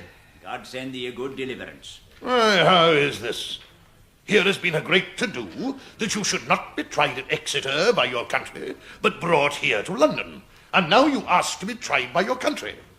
Must we send you to Exeter again? My lord, I understood it was the form. So it is, man. We spoke only in the way of pleasantness. Well, go on and swear the jury. So they were sworn. There was no challenging on the prisoner's part, for, as he said, he did not know any of the persons called. Then the usual charge was delivered to the jury, and the case opened by the junior counsel for our Lord the King. Then followed the Attorney General, Sir Robert Sawyer. May it please your lordship, and you, gentlemen of the jury, I am of counsel for the King against the prisoner at the bar. Now, to open the matter to you orderly. About Christmas of last year, this gentleman, Mr. Martin, having newly come back from the University of Cambridge, some of his neighbours entertained him here and there at their Christmas merrymakings. So it happened that he came to the place where this young girl lived with her parents, and put up at the New Inn there, a place of good repute. Here was some dancing going on, and Anne Clark had been brought in by her elder sister to look on. But being of weak understanding and very uncomely in her appearance, it was not likely she should take much part in the merriment. The prisoner, seeing her, asked her, it would seem by way of a jest, whether she would dance with him. Fairest damsel, will it please your ladyship to dance with me? She understands not, you say. She's a simpleton. Truly, I see she's proud and haughty. Yet will she not lend me the light of her eyes? Oh, you're a mocking fellow, master. Leave Anne alone, I say. By your leave, mistress. Will you dance with me, madam? So, I can't dance. Oh, come away, Nan. Nay, I can't believe those pretty feet have no skill in dancing. Why not make the essay with me, madam? There, you see? The very song. I will give you the keys of heaven. I will give you the keys of heaven. Madam, will you walk? Madam, will you talk? Madam, will you walk and talk with me? Such a pretty gentleman. Oh, don't be a fool, Anne. He mocks at you. Let go, will you? I can sing, sir. I can sing too. Yes, sir, I will walk. Yes, sir, I will talk. Yes, sir, I will walk and talk. Bravo! Bravo! I'll pinch you black and blue if you don't come away this minute. Let be, but this be my fun sweetheart. See me dance, sir? I will give you the keys of my heart, and we'll be married till death does part. Yes, sir, I will. My lord and gentlemen, I will shorten my tale so far as to say that from that night on there were frequent meetings between the two, for the young woman was greatly tickled with having got hold of so likely a sweetheart, and he, being in the habit of passing through the street where she lived, she would always be on the watch for him. And they had a signal arranged that he should whistle a tune well known in that country. It has a burden, Madam, will you walk, will you talk with me? Aye, I remember it in my own country in Shropshire. But go on, Mr. Attorney. Some 3 or 4 weeks after this meeting with Anne Clark, the prisoner became contracted to a young gentlewoman, one suitable every way to his own condition. But within no very long time, this young gentlewoman, hearing of the jest that was going about with regard to the prisoner and Anne Clark, signified to the prisoner that the match between them was at an end. Upon receipt of this news, the prisoner was greatly enraged against Anne Clark as being the cause of his misfortunes, and upon meeting with her, both threatened and abused her, and struck at her with his whip. But she, being a poor innocent, could not be persuaded from her attachment, but would run after him, testifying with gestures and broken words the affection she had to him, until she was become, as he said, the very plague of his life. Aha! Then was it Madam, do not walk and talk with me, eh? Such, my lord, was the posture of things up to the 15th day of May in this present year.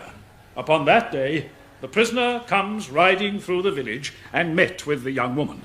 But in place of passing her by, he stopped and said some words to her with which she appeared wonderfully pleased, and so left her. And after that day, she was nowhere to be found. It was noticeable that at this time the prisoner's carriage and demeanour changed, and it was said of him that he seemed a troubled man. And it also appears... Well, Mr. Attorney, come, what is your instance? My lord, it is a strange one, and I cannot call to mind the like of it. But to be short, we shall bring you testimony that Anne Clark was seen after this 15th of May, and that at such time as she was so seen, it was impossible she could have been a living person. Silence! Silence in court! Mr. Attorney, you might save up this tale for a week. It'll be Christmas by that time, and you can frighten your cookmaids with it. God, man, what are you prating of? Ghosts and Christmas, jigs and tavern company, and here's a man's life at stake. And you, prisoner, I would have you know there is not so much occasion for you to make merry neither, for I perceive you laughing. Well, go on, Mr. Attorney. I shall show you, my lord and gentlemen, that Anne Clark's body was found in the month of June in a pond of water with the throat cut, that a knife belonging to the prisoner was found in the same water, and that he made efforts to recover the said knife from the water. And so, we will proceed to call our evidence. Call Sarah Ascot. Sarah Ascot! Sarah Ascot! Do you swear by Almighty God that the evidence you shall give shall be the truth, the whole truth, and nothing but the truth? I do. Your name is Sarah Ascot? It is. What is your occupation? I keep the New Inn at Saleford. Do you know the prisoner at the bar? Yes. He was often at our house since he come first at Christmas of last year. Did you know Anne Clark? Yes, very well. Was she comely? Oh, no, not by no manner of means. She was a very uncomely, poor child. She had a great face and hanging chops and a very bad colour like a paddock. What is that, mistress? What say you she was like? My lord, I ask pardon. I heard Squire Martin say she looked like a paddock in the face, and so she did. Paddock? Can you interpret her, Mr. Attorney? My lord, I apprehend it is the country word for a toad. Oh, a hop toad. Aye. Go on. Will you give an account to the jury of what passed between you and the prisoner in May last? Sir, it was this. It was about 9 o'clock in the evening after the Dan did not come home, and I was about me work in the house. There was no company there, only Thomas Snell, and it was foul weather. And then I said to Thomas, "Yer be more company."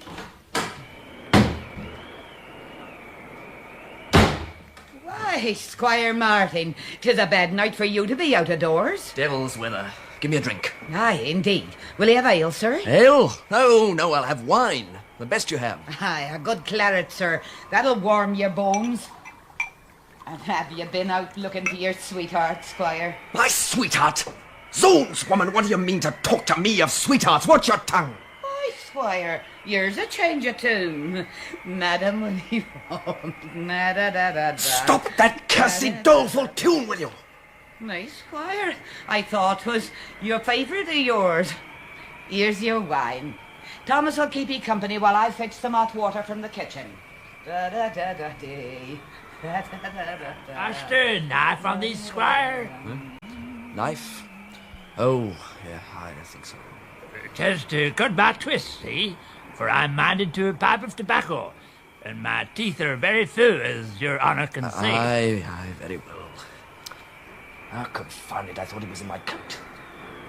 Nay, I'm sure it is. What? Have you lost your knife, Squire? Good God. I must have left it there.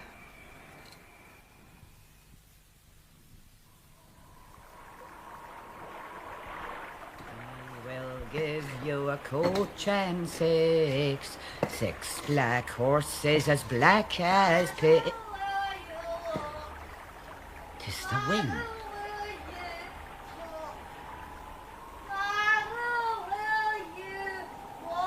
No, 'tis Anne Clark. I must tell Squire this minute. Squire Martin. Well, what's to do? Why, here's your sweetheart back again. I heard her voice just now from the kitchen. Shall I call her in? Poor thing out in that storm. Old woman! In God's name! Come away from that door! Are you not glad to see the poor child is found? Thomas Snell, if Squire won't let me, do you open the door and call her in? Ah, gladly, poor maid. Anne! Anne, come in, child.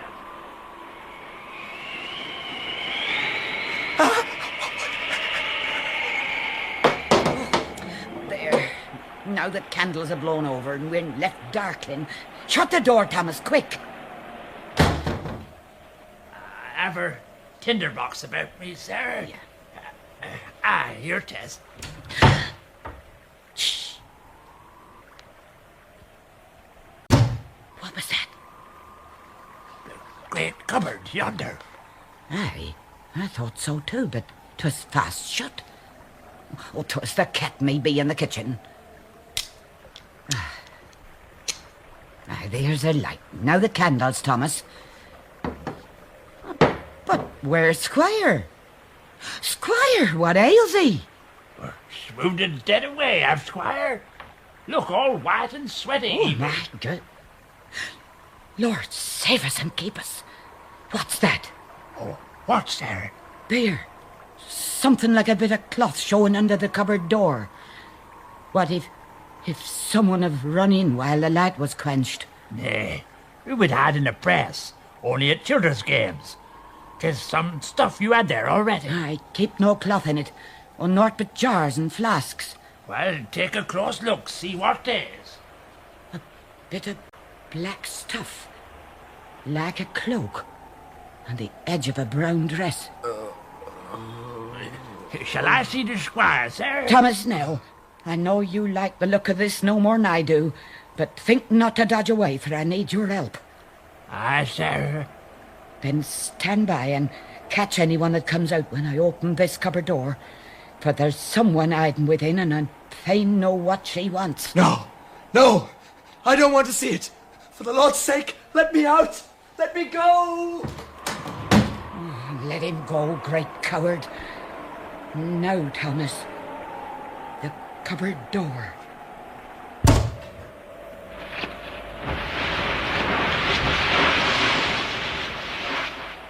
Thomas, I'm afeard. Thomas.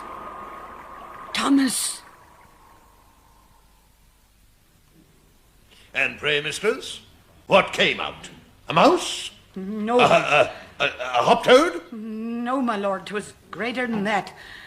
But I could not see what it was. It fleeted very swift over the floor and out the door. But what did it look like?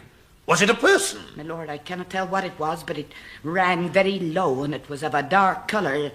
We were both daunted by it, Thomas Snell and I, but we made all haste we could after it to the door that stood open, and we looked out, but 'twas dark and we could see nothing. Were there no tracks of it on the floor? There was an appearance of a wet track on the floor, but we could make nothing of it. And besides, it was a foul night. What took you the cloth or stuff to be that was below the edge of the cupboard? I took it to be a woman's dress. Did you know anyone who wore such a dress? It was common stuff by what I could see. Was it like Anne Clark's dress? She used to wear just such a dress, but I could not say an oath 'twas hers. Did you feel of it, mistress? No, my lord, I didn't like to touch it. Didn't like? Not why that? Are you so nice that you scruple to feel of a wet dress? Indeed, my lord, I cannot very well tell why, only it had a nasty, ugly look about it. So. Well, mistress, well, you've told your tale well. Must I say more? Get down. His lordship has done with you. Well, Mr. Attorney, For my part, I see not what you would do with this evidence, though to be sure she tells an odd tale. My lord, we bring it to show the suspicious carriage of the prisoner immediately after the disappearance of the murdered person. And we ask the jury's consideration of that. Well. Let's hear more. Then was called a boy, William Redaway, about 13 years of age. Now, child, don't be frightened. There is no one here will hurt you if you speak the truth. Aye, if he speak the truth. Speak out, boy. Where were you on the evening of the 23rd of May last? Oh, Mr. Attorney, what does such a boy as this know of days? Can you mark the day, boy? Yes, my lord. It was the day before our feast, and I used to spend sixpence there, and that falls a month before Midsummer Day. My lord, we cannot hear what he says. Can't you? But set him up on the table there. Well, boy, and where wast thou on that day? Keeping cows on the moor, my lord. And what befell? I was sitting behind a bush of furze near the pond, and Squire Martin came very cautious and looking about him, with something like a long pole in his hand, and began to fill in the water with the pole. And then, child? Why, I heard as if the pole struck against something that made a wallowing sound, and Squire dropped the pole and threw himself on the ground, and rolled himself about with his hands to his ears, and after a while got up and went away. Had you any speech with the prisoner? No, sir, but a day or two before he asked me if I had seen a knife laying about, and said he would give sixpence to find it. Did you note anything about the pond water? Only that it began to have a very ill smell, and the cows would not drink of it. Had you ever seen the prisoner and Anne Clark in company together? Aye, several times since Christmas.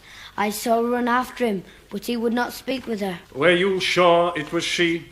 Yes, quite sure. How quite sure, boy? Because she would stand and jump up and down and clap her arms like a goose. What was the last time you so saw her? Come, boy, that halfway to a man. Let's have none of this puling. Master Parson, come up to him. Fear not, William. These are things that must be found out. But I'm so afraid, Parson, and I like not to speak of it. Courage, my child. God will support thee amid evil. May I stay by him, my lord? Aye, do. He is better now, sir. Now, William, tell us of this time you saw Anne Clark. Please you, it was the day after I had seen Squire at the pond. I see something dark come up out of the water at the far side, and so up the bank, and it stood up and flapped its arms up and down, and ran off very swift, the way Squire Martin had taken. Now, boy, you have told us you know the nature of an oath. Upon your oath, what took you this thing to be? Upon my oath, sir, it could be nobody but Anne Clark. Silence in court! My lord, we have done with our evidence for the king. Then let the prisoner make his defence. Speak out, Mr. Martin. My lord, I know not what... Splendid, feebler than the boy. Speak up, man. My lord and gentlemen, I hope you will not go about to take my life on the evidence of a parcel of country folk and children that will believe any idle tale. And I would say that I have been much prejudiced in my trial. What is this, fellow? You had singular favour shown to you in having your trial removed from Exeter. What prejudice is this? I meant not that, my lord, but rather that since I was brought to London, there has been no care taken to keep me secured from interruption and disturbance. How is this? Is the marshal present in court? Here, my lord. How say you? Has the prisoner any just complaint of his safekeeping? Nay, my lord. Only one thing comes to my mind. That I had word from my underkeeper of a person that was seen outside his door going up the stairs to it, I know not which. What person was that? Of what favour? My lord, I cannot speak of it save by hearsay, which is not allowed as evidence. That is true. Prisoner, was this the interruption you speak of? No, my lord, I know nothing of that. But it is very hard that a man should not be suffered to be quiet when his life stands upon it. So. Well, what witnesses do you call, prisoner? None, my lord.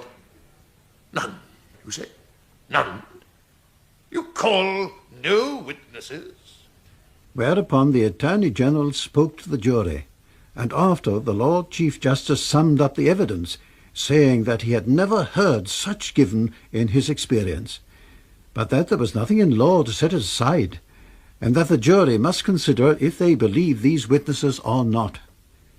Then the jury retired to consider their verdict, and after a very short consultation returned.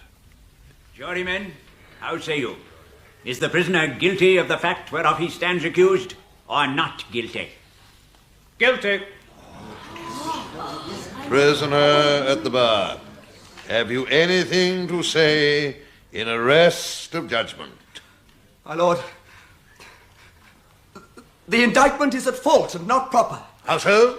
It sets out my name spelt with an I, whereas it is correctly spelt with a Y.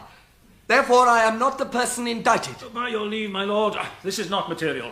I have evidence that by times the prisoner wrote his name as it was laid in the indictment, and here is a letter of his to prove it. Let me see it. What a plague is this darkness and obscurity at 2 in the afternoon?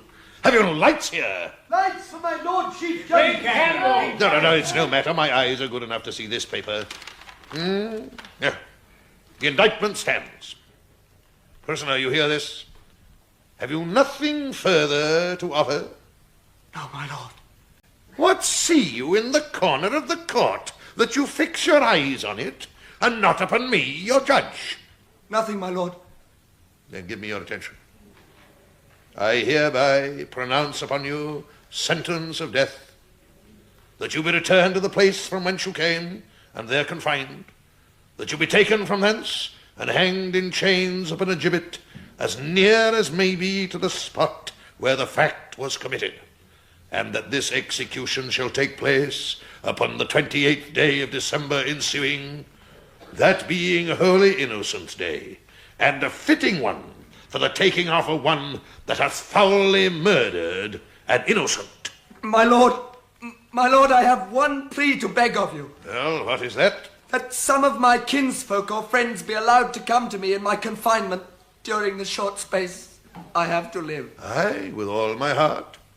So it be in the presence of the keeper, and Anne Clark may come to you as well, for what I care. Nay, for God's sake, my lord, use not such words to me. Have mercy, mercy. Thou deservest no mercy at any man's hands. A cowardly, butcherly murderer that hath not the stomach to take the reward of his deeds. I say Anne Clark may come to you now, for all I care, and I hope she will be with you by day and by night, until an end is made of you. No! She's here! You've called her! Keep her off me! Keep her off! No!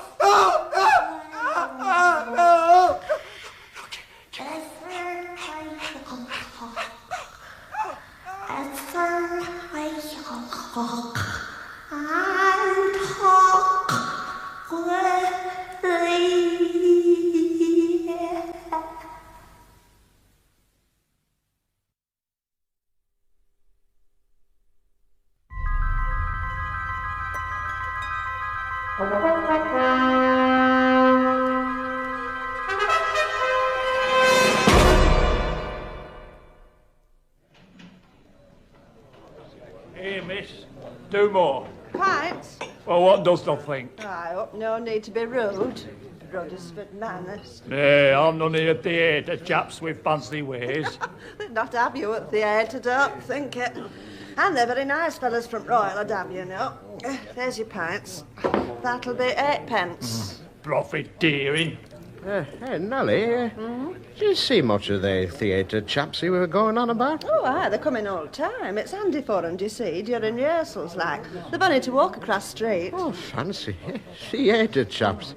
Hey, there's two of them at that corner table. Oh, nay, are they? By God, wait will I tell Aunt Maggie I've been supping with actors. Actors? That's the stage manager and his assistant, Mr. Rudd and Mr. Sampson, their names are. Aye, well, it's all right thee talking, Sammy. But there's nothing actually wrong with the company, Horace. Oh, no, only everything. I've been in this theatre 37 years, never struck such a feckless lot of folk. A jolly friendly party, they call it in Ruddersford Herald. Yes, well, that does seem rather... You see what it says?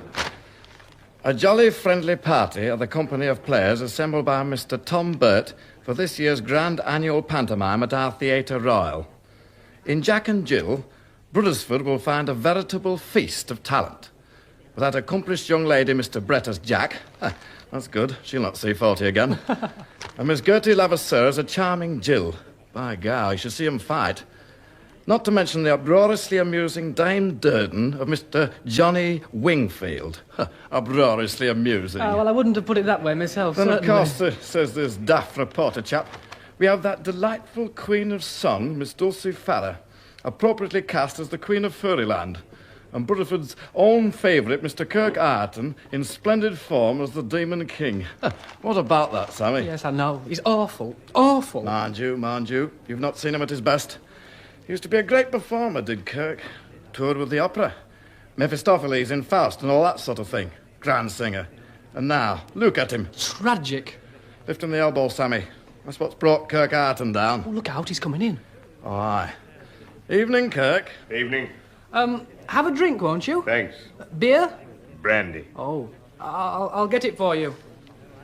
Brandy, please, miss. Thank you. How much? Oh, dear, I'm afraid I've only... No, it's all right. I've got a sixpence. Here you are, Mr. Ayrton. Thanks. Health. Same again, Nellie. Oh, and 2 pints. Oh, thank you, but I don't think I want to. Go on, take it. Keep him in good humour. Oh, of course. Rehearsal all right for today, Mr. Ayrton? Quite happy? Of course. Why not? What's worrying you? Oh, nothing. Thought you seemed a bit depressed, that's all.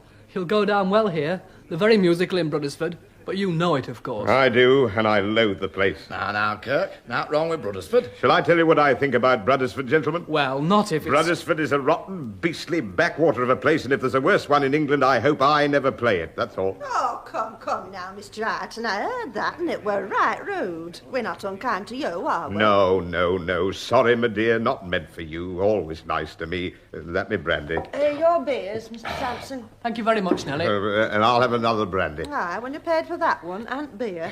Oh, I say, there, my dear. You know, Sampson, you know, Rudd, what's the matter with me here in Bruddersford? Not well. Not well at all. Cold, always cold, shivering like an aspen. Funny that for a demon king, eh? Oh, very. I'm getting on, Nellie. That's the trouble. No, Mr. Ayrton, you're not. Why, you're in prime life. No. Ruined man, that's Kirk Ayrton. Kirk Ayrton, the good old has-been. Fine future behind him, they say, don't they? Oh, I know. Grand operas, pantomime. Provincial pantomime, too. Rotten place, rotten theatre, rotten costume. Oh, go on. It's a lovely costume, Mr. Ayrton. It's all green and spangles, Miss Farrer told me. And hers is all white.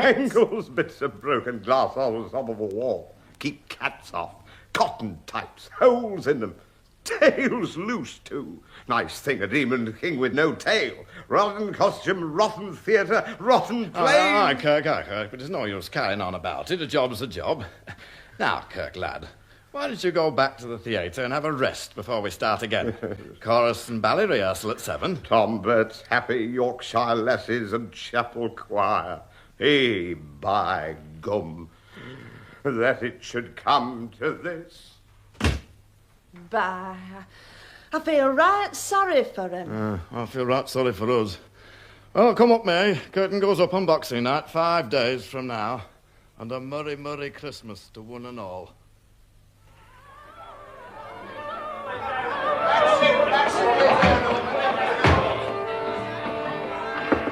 Coming. He's not here yet, Mr. Burt. Not here, isn't he?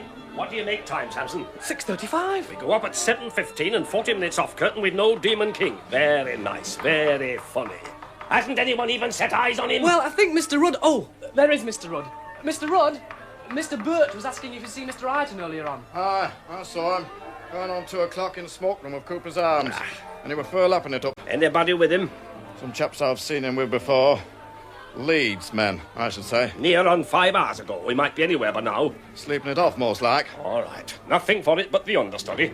What's he like, this local chap? Like nothing on earth, except a bow-leg baritone from a Wesleyan choir. Well, he'll have to manage. Get out there and drill him, and if he gets buried in dead cats and rotten eggs, Kirk Ayrton can look after his wife and children. All right now, Jonty. Got it? I think so, Mr. Rudd, but I'm that nervous. I hope I won't forget my lines. I'd better not. Costume fit you? Well, it's a bit big and the tights wrinkle up on me, but I suppose I can keep itching them up. Good luck, Jonty. Well, oh, yeah, thank you, Miss Farrer, and you. Well, we'll be seeing a lot of each other this evening, won't we? So we'll have to keep up each other's spirits. Good luck, Dulcie, my darling. Oh, tar, Johnny. And believe me, I'm going to need it. Hey, dearie me. Right, everybody. 1 minute to curtain. Cabin scene all set? Yes, Mr. Rudd. Albert, keep an eye on those flats. They look as if they might collapse. Now, Jonty, do cheer up. I remember you're the monarch of the underworld, not a lost soul out of Dance Inferno. Good luck, Alice, love. Best principal lad in business. Oh, thank you, Mr. Burt. Oh, I've got such awful stage fright. And now that miserable Ireton's let us down, and I can't find my lucky pig.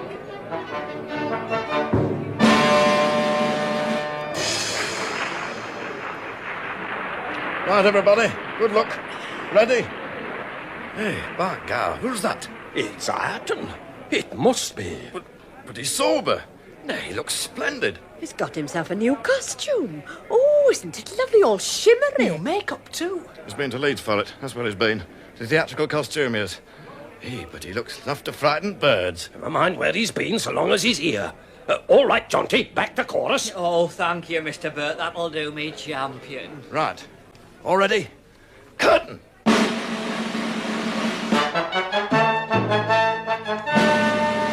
Mortals, beware. Approach with care our grot, or terrible indeed may be your lot. Beneath the magic well our cavern lies, where we may safely plot our villainize. We are so bad, we don't care what we do. Say what you like, we're wicked through and through. If you've a job to do that's dark and dirty, apply to us at once, we won't get shirty. If anyone anything lacks, if you'd melt a rich uncle in wax... Now watch poor author's copyright, if thou will, Bert. Yon's from The Sorcerer by Mr. Gilbert. Yeah, why, so it is. Right then, I'll step aside and introduce our leader and our pride. Hail, hail, all hail! Hurrah, hurrah! Hurrah! He can a tale unfold, a forked one too. He's qualified to lead our fiendish revel, for he's, as you might say, the very devil! All right, me lads, or as we say, all wrong. I'll start proceedings with a merry song. In the caverns deep of the ocean cold, the diver is seeking a treasure of gold, leaving a world of sunlight and sound for a night like gloom and a silence profound, and fearful the death of the diver must be, dying alone, dying alone, dying alone in the depths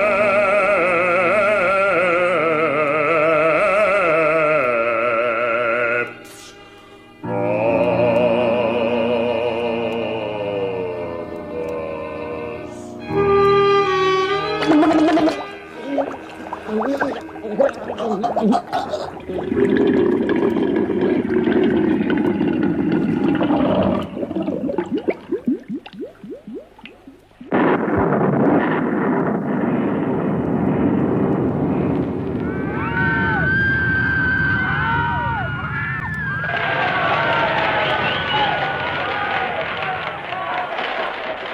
How the dickens did you do that thunder, Stanley? I didn't do it, Mr. Rudd. I never touched it, did I, Herbert? That's right. Well, I'll go to the foot of our stairs. If you ask me, somebody let off a firework.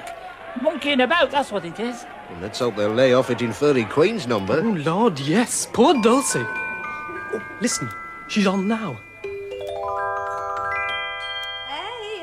fairy queen, and here I stand to quell these wicked powers with my wand. I know your horrid plot, you evil thing, and I defy you, though the demon king. What? You defy me? Did you say defy? I'd like to see you try. Yes, I, the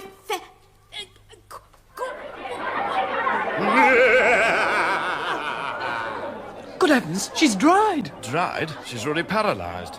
Stuck there with her mouth open like a fish. She's had a stroke. Aye, all we needed.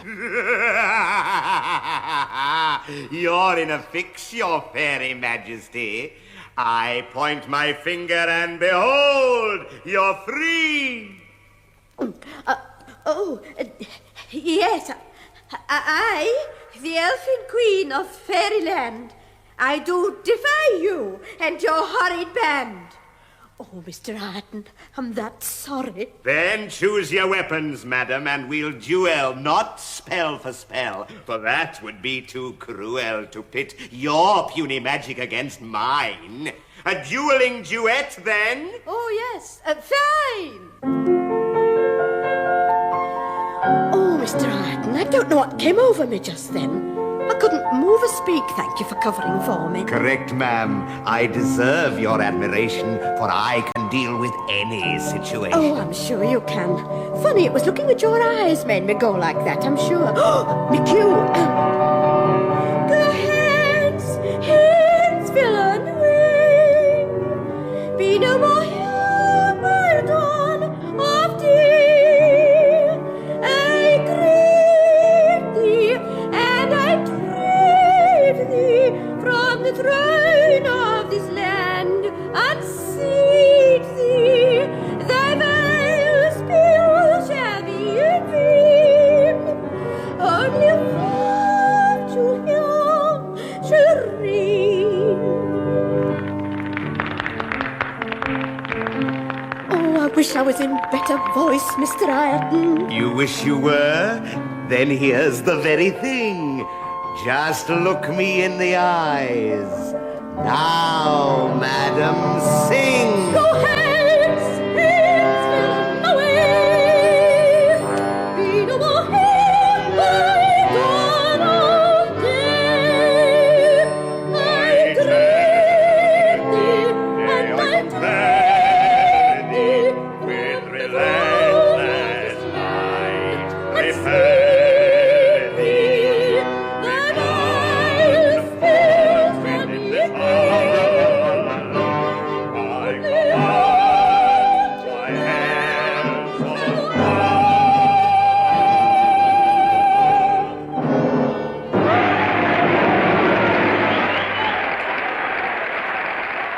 Great stuff, man. Gal, I've heard everything now. Oh, Mr. Burt. Oh, Horace. Oh, Sammy. Marvellous, Dulcie, marvellous. Go on, you two, take a curtain. Yes.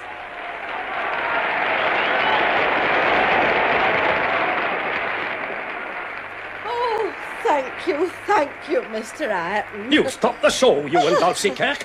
Now if they'd only applaud like that all time. Oh, they take a lot of warming up in Bruddersford. A lot of warming up? Well, we'll see. For warming up's my speciality. Right in the part tonight, aren't you, Kirk? No need to strain yourself at it off stage, you know. All this rhyming and that. No strain, believe me. Quite the converse, quite. I'd go so far as call it hell's delight. Well, if you say so, old man. You're on again, anyway. If he can warm up in this scene, he's a flaming marvel. They're just standing there looking at them. What's he lifting his arms for, pointing? Oh, search me. Never did it at rehearsals. And now, good people, since you've paid your money, laugh, curse you, laugh. This pantomime is funny. Here's Jack and Jill approaching, pretty dears. Jack's in the front and Jill is in arrears. While this enchanting female you see now is Jack's old mother with her faithful cow. And if you ask me which of them is which, the cow's the one that's wearing not a stitch. Here's simple Simon. Brains are what he needs. I bet you 10 to 1 he comes from Leeds. I don't know. Listen to him. All them old gags. Nay, dash it, they must be half seas over. We'll have to cut an hour out of the show at this rate. I don't understand it. I'm flummoxed, fair flummoxed. Jack's got a mother. She's a worthy dame. And Mrs. Martha Durden is her name. She loves her Jack, although she knows he's lazy. But best of all, she loves her old cow, Daisy. Oh, darlings, I'll never forget me honeymoon. Oh, we had a lovely afternoon for it. Oh, it was a lovely wedding too. A military wedding it was. My father was standing behind him with a shotgun. we were coming away from the church, you know, and a man stopped his cab and said, "Do you want a lift?" "No, thanks," I said. "We've got a bungalow." Oh, dear, I'm probably glad to get off. Oh, they were lapping it up, Johnny, lapping it up. I've been playing dames for 40 years now. I've never had a reception like that. It's frightening, that's what it is. And then Alice... It's ridiculous. I mean, a principal boy is not supposed to be funny. One feels such a fool, I mean. You're on again, Alice. Magic water scene. I wish I didn't have to. I don't fancy that Ireton at all. Go on, love. He can't hurt you. But it's his eyes. They make me feel all shivery. Oh, well. The magic water found, methinks I'll rest in this fair cavern. Yes, that will be best. And lest the place should seem a little eerie, I'll sing a song to keep my spirits cheery. Our country is our ship, dear sea, our gallant vessel too, of his future proud is he. Each man whate'er his station be, when duty's call commands, he takes his stand. When duty's call commands, he takes his stand.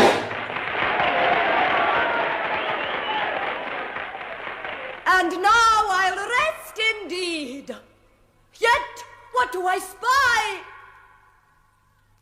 Arton's not coming up through trap. He's missed his cue.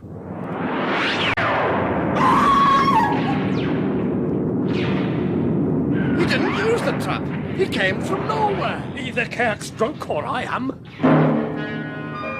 Yes, tremble, silly mortal, for 'tis I.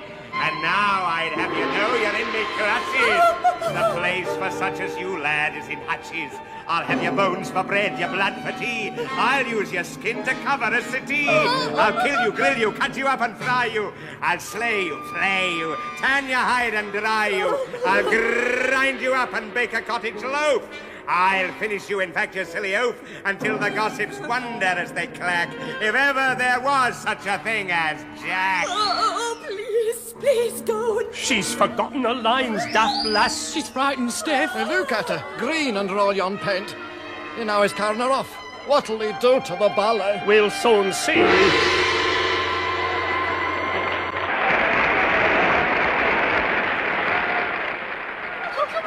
Come on, Yorkshire lasses, dance for all you're worth. Oh, yes, Mr. Bird. Isn't it exciting, Elsie? My dress. Yeah, I'm worried about this ballet, Mr. Burt. It's never gone well. I've a feeling it will now. Watch. And now, my friends, as we've a breathing space, I think a dance would not be out of place. Behold, behold, I summon thus my minions. And they approach, each on his back like pinions.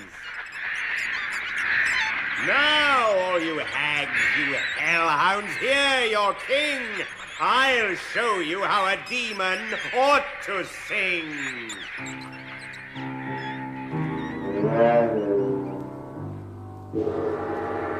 While the wolf in nightly prowl bays the moon with hideous howl.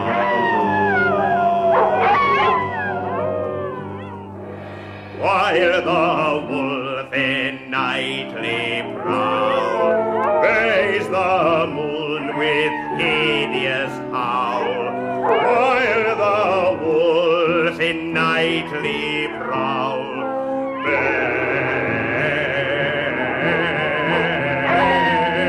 Beige the moon with hideous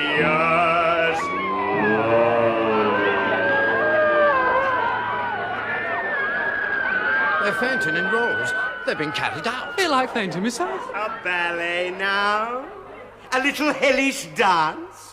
Come forth, you miserable imps, and prance! Faster!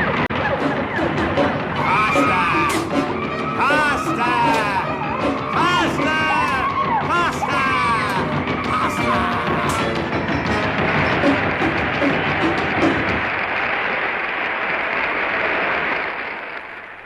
I want a Bobsworth of brandy. Quick, send the lad out for it. Did you see them? Dozens of them, all red and black and green, dancing like fiends. Oh, 6 little girls. Oh, no, I'm going mad. Oh, that clapping, it's marvellous, but I can't hear myself think. Go on, Dulcie. There's a good lad. Why, Jack, what's this? A captive, drear and sad? I know what's happened. You've gone to the bad. But fear not, I am here, and so is Jill, to free you from this ghastly lord of ill. I wave my wand and see, the spell is o'er. Rise, Jack, a free and happy boy once more. Dear Fairy Queen, dear Jill, I thank you greatly, for I've been in a dreadful state just lately. Mother, rejoice, I found the fairy gold, and now our dear old cow need not be sold.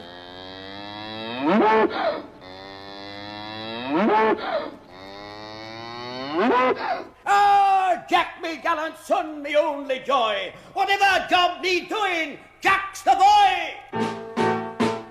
Jack's the boy for work, Jack's the boy for play, Jack's the lad that girls are sad to kiss the tears away. Hard as nails of work, best of friends ashore, Jack the boy, just the boy that all our hearts adore.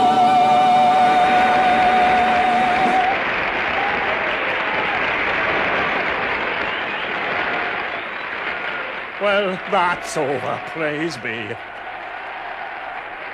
I shall arrange for a bouquet, Mr. Hyton, after a show like that. You'd like a flower, a tribute at your feet? Dear lady, that can be arranged toot sweet.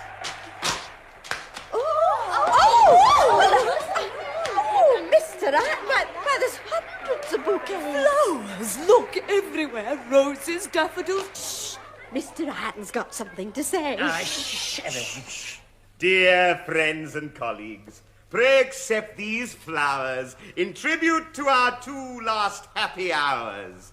You think 'tis not my nature to be gay, but even I must take a holiday. Besides, it's Christmas. At this time of peace, I'm happy to declare an armistice. If by my tricks I frightened all you ladies, remember ere you wish me back in Hades, that thanks to me and all my art contrives, you've given the best performance of your lives. Farewell! And when men speak of me to you, remember, please, to give the devil his due. Look, Dulcie, the flowers. They're all fading, curling up and going brown. They turn to dust, withered away. Me only bouquet. Pardon me, Mr. Burt. Yes, Harry. A message come through for you to Stage Dawson. Well? From Leeds Infirmary. It says Mr. Hyton was knocked down in Boar Lane by a cab this afternoon. They're keeping him in tonight, but he should be all right for tomorrow. Thank you, Harry. I'll see him in the morning when I go over to Leeds to sign the pledge. Hyton? Then who's that? Up there on stage, taking Carr? Nay, ladder.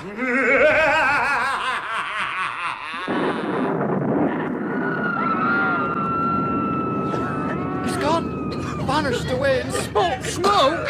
It's brimstone fumes. My heck, I'll sign pledge tonight.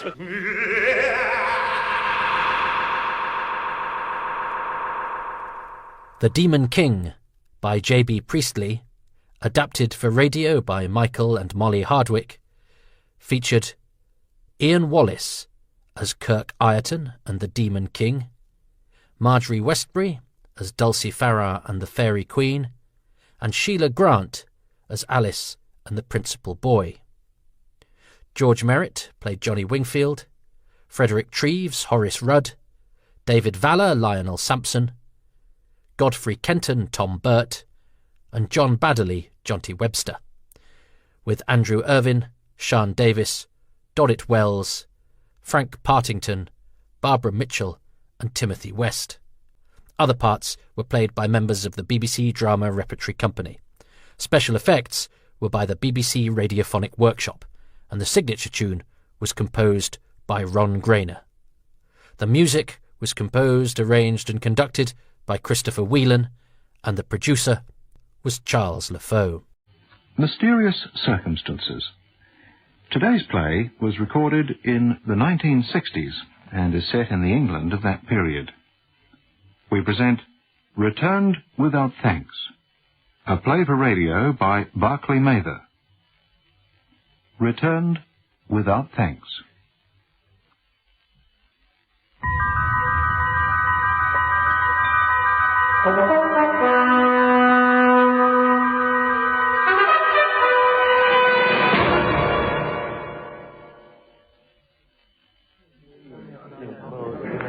Good night, Stacy.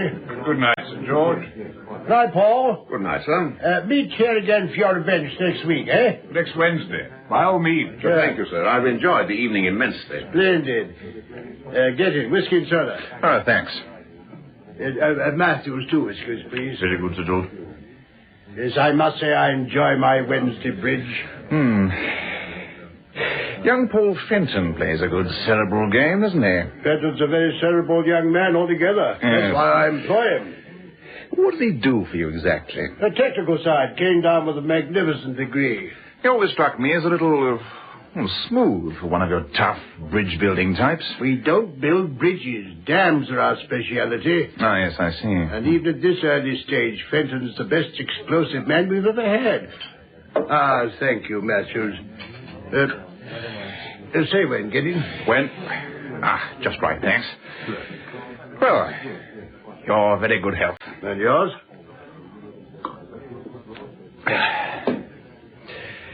Didn't Fenton marry Pardo's daughter? Yes, he did marry Pardo's daughter, and they separated after less than a year. Go on, next part of the question. Well, I'm not particularly interested. I merely asked because... You asked because there are a lot of damn malicious stories circulating about Fenton and my daughter Christine. Now, look here, Sir George, I can assure you... And I can assure you that the stories were groundless, and if I ever find out the source of them, I'll make a long arm for my lawyer, damn fast. Anyhow, Fenton and his wife are back together now, and they're generally trying to make a go of it. Given the chance, they will, too. Well, I'm glad of that. Yeah, he met the girl when he came down from Cambridge. Love at first sight. Stupid pair of young blighters got married before the boy had a chance to get established. Completely unsuited to each other. So it went on the rocks. Really? Yes, and they parted for about a year. She went back to her mother who lives in the Bahamas. My girl Christine tried to help. Sort of thing she would do. Advice, bit of sympathetic listening, you know what I mean? Yes, I do. Yeah, young Fenton used to come down for weekends at my behest.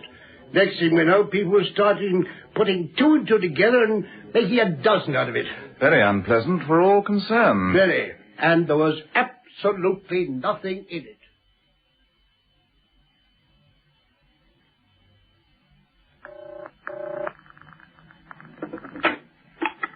Sir George Hartnell's residence? This is Paul Fenton speaking.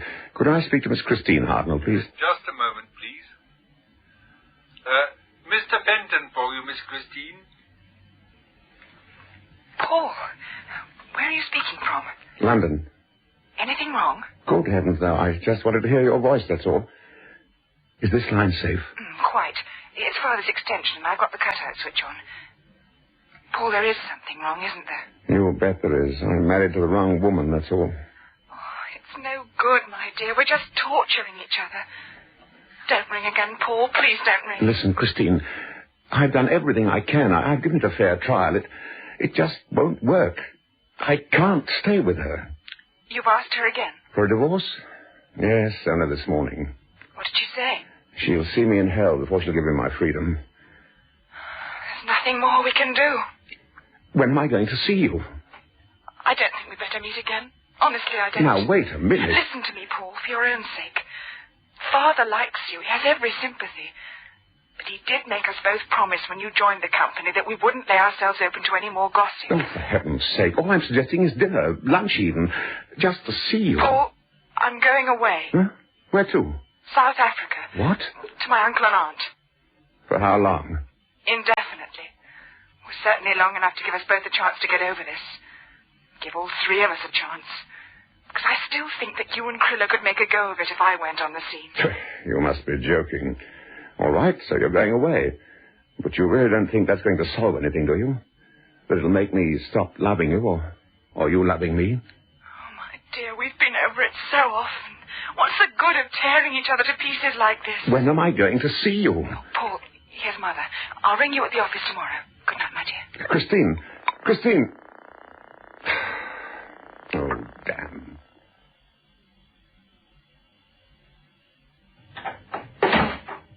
Is that you, Paul? Unless somebody else has a key to this damn flat. You're late. Why not come straight out with it and ask me where I've been? But you told me this morning you were going to play bridge with Sir George. And I bet you checked. No, I didn't, actually. And I certainly don't intend quarrelling with you again. Listen, I've had a letter from Mother. That makes my day. How is she enjoying the Bahamas? Or should I ask how the Bahamas are enjoying her? No, something wonderful's happened. The solicitors have just found another life insurance policy that Father took out years ago in America. $20,000. Really? Well, that's nearly £7,000. It'll make all the difference to Mother. Anything that would make a difference to your mother would make me a very, very happy man. That's not very funny. I don't feel funny, my dear Kriller. I just feel very, very tired. Good night. Oh, but Paul, look, she's offering us a holiday out there. All expenses, airfares, everything. Splendid. You go on your own. That'll be a holiday for us both. Yes. You'd like that, wouldn't you? It would clear the field for you and that woman. If by that woman you mean Christine, you didn't let it worry you. She's going to South Africa. So you have been seeing her? Well, actually, I haven't. Even if I had, I can't quite see what concern it would be of yours. Because I happen to know the conditions Sir George laid down when you joined the company. Oh, shut up, woman. You weary me.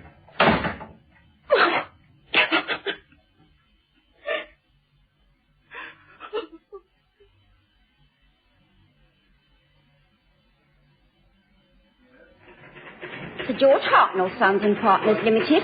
Good morning. Mr. Struthers? Yes, I'll put you through. Morning, Dorothy. Mr. Fenton in yet? Just gone into his office, Mr. Brown. Thanks.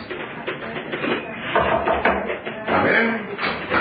Mr. Fenton, Mr. Cately of the Ministry of Works to see you, sir. Oh, come in. Do sit down. Oh, thanks. All right, thank you, Brown. Now, good of you to come so promptly, Mr. Cately. Explosives usually get a prompt reaction, Mr. Fenton, even from civil servants. Now, what can I do for you exactly? It's a new and very powerful explosive we want to test. Oh, how powerful?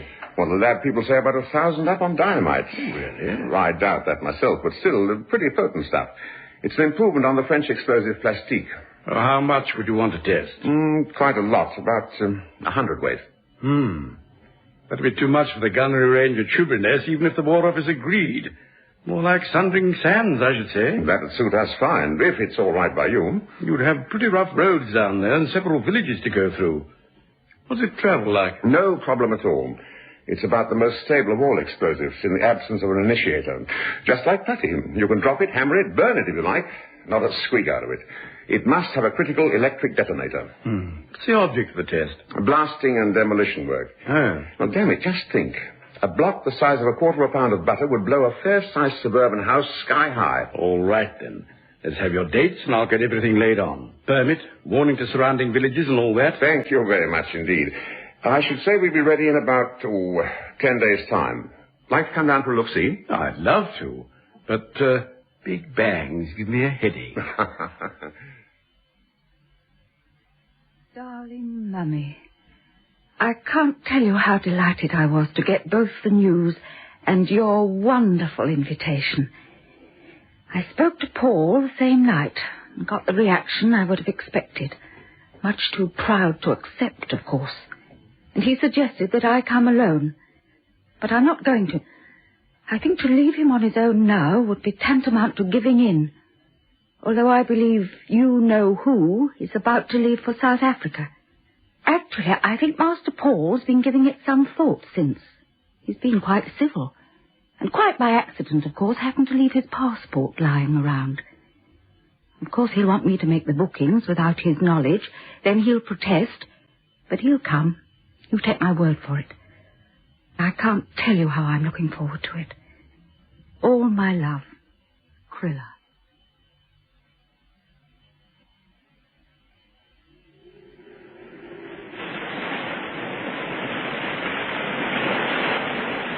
All right, Brown.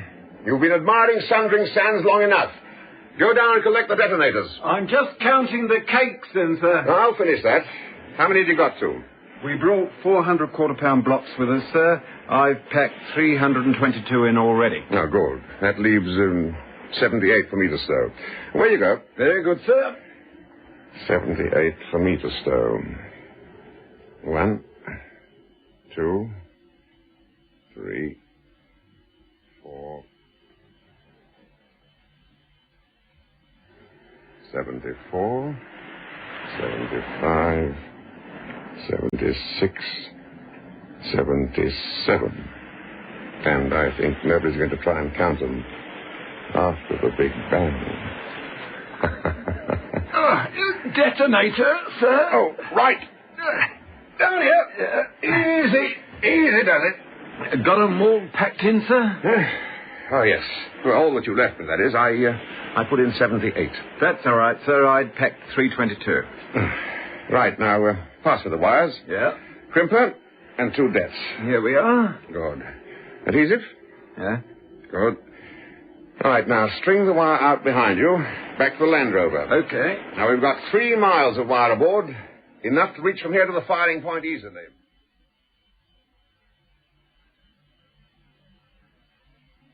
Right, give me the battery. Yeah. Not very big, is it? No, sir. Just think of the blow box we'd need for the equivalent amount of dynamite. Yeah. Ready? Ready, sir. Okay. Eyes down. Contact.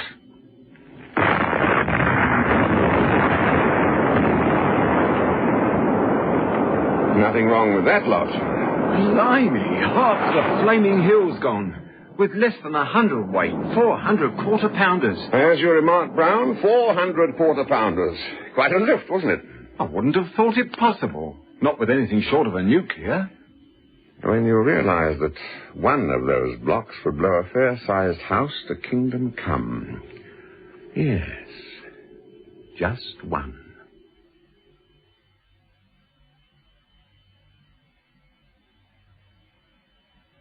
Good morning, sir. Can I show you anything? Yes, I want a clock, as a matter of fact. What sort of clock, sir? Oh, rather a special sort. A high-precision travelling clock. Quite small and absolutely silent. No, then it would have to be an electric one. We have a very nice little thing. Just a moment. Yes, here we are. You see? A tiny pencil torch battery in the back of the case. Neat, don't you think? Very. But how reliable are they? Free replacement without question if they stop or vary more than 3 minutes a month. Yes. We've sold over 50 in the 6 months we've been carrying the line without a single claim. Right, well, I'll take your word for it. How much? £8 exactly, sir. And don't hesitate to bring it back if there's any cause for complaint. Oh, thank you. I can safely assure you there won't be. Dead accurate and dead silent. Now, that ought to meet the lady's requirements. Is that you, Paul? Oh, I'm so glad you're early. I've been shopping. On Mars Bounty? You bet. There. What do you think of these beach slacks and shirts? They look a bit big for you. Well, they're not for me, you idiot. They're yours. You're assuming too much, Krilla. I can't go. I've got too much on at the office. All right, you can't go. I'm not going to fight you over it. These clothes will do for Italy or somewhere when we can go. And I can get a refund on our air ticket. There's no reason at all why you shouldn't go. I'm not going without you. Quilla, let's sit down and talk it over, just once again, without flying at each other's throats. Right. Now, listen, my dear, forget my sore-headedness. I know I've been difficult, and I'm sorry, but, well, put it down to work, if you like. Actually, I couldn't be spared. Not really. And, well, you know what I'm aiming for, don't you? A partnership. Yes. George thinks the world of me at the moment, and, well, I want to keep it that way. I see. All right. Well, just let it go for the present. Wouldn't that seem a bit like casting it back in your mother's face? Oh, she'll understand. You won't go on your own? No. Can't you believe that I really would enjoy the holiday more if you were there with me? And that if you can't be there, I'd rather be here with you. Is that such a strange thing? Yes, it is strange, considering what a louse I've been for the last few months. Oh, no, You're a very obstinate young woman, my Quilla, and I love you for it. All right, Bahamas, here we come. You mean... Oh, Paul. What the hell are you crying for? Oh, I'm so happy. Oh, Paul, it'll be a lovely holiday. And a second honeymoon. All right. Now, come on, break it up. Now, listen, don't expect me to be sociable for the next few nights. I'll have a hell of a lot of homework to do before I can leave things with a clear conscience. All right.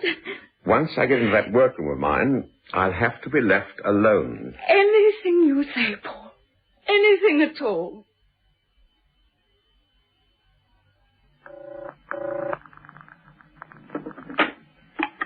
Hello? Oh, it's me. Paul? Christine, I think it's going to be all right. You mean she's agreed to give you your freedom? Practically. I can't tell you over the telephone. I'll meet you tomorrow, lunch at the Westgate.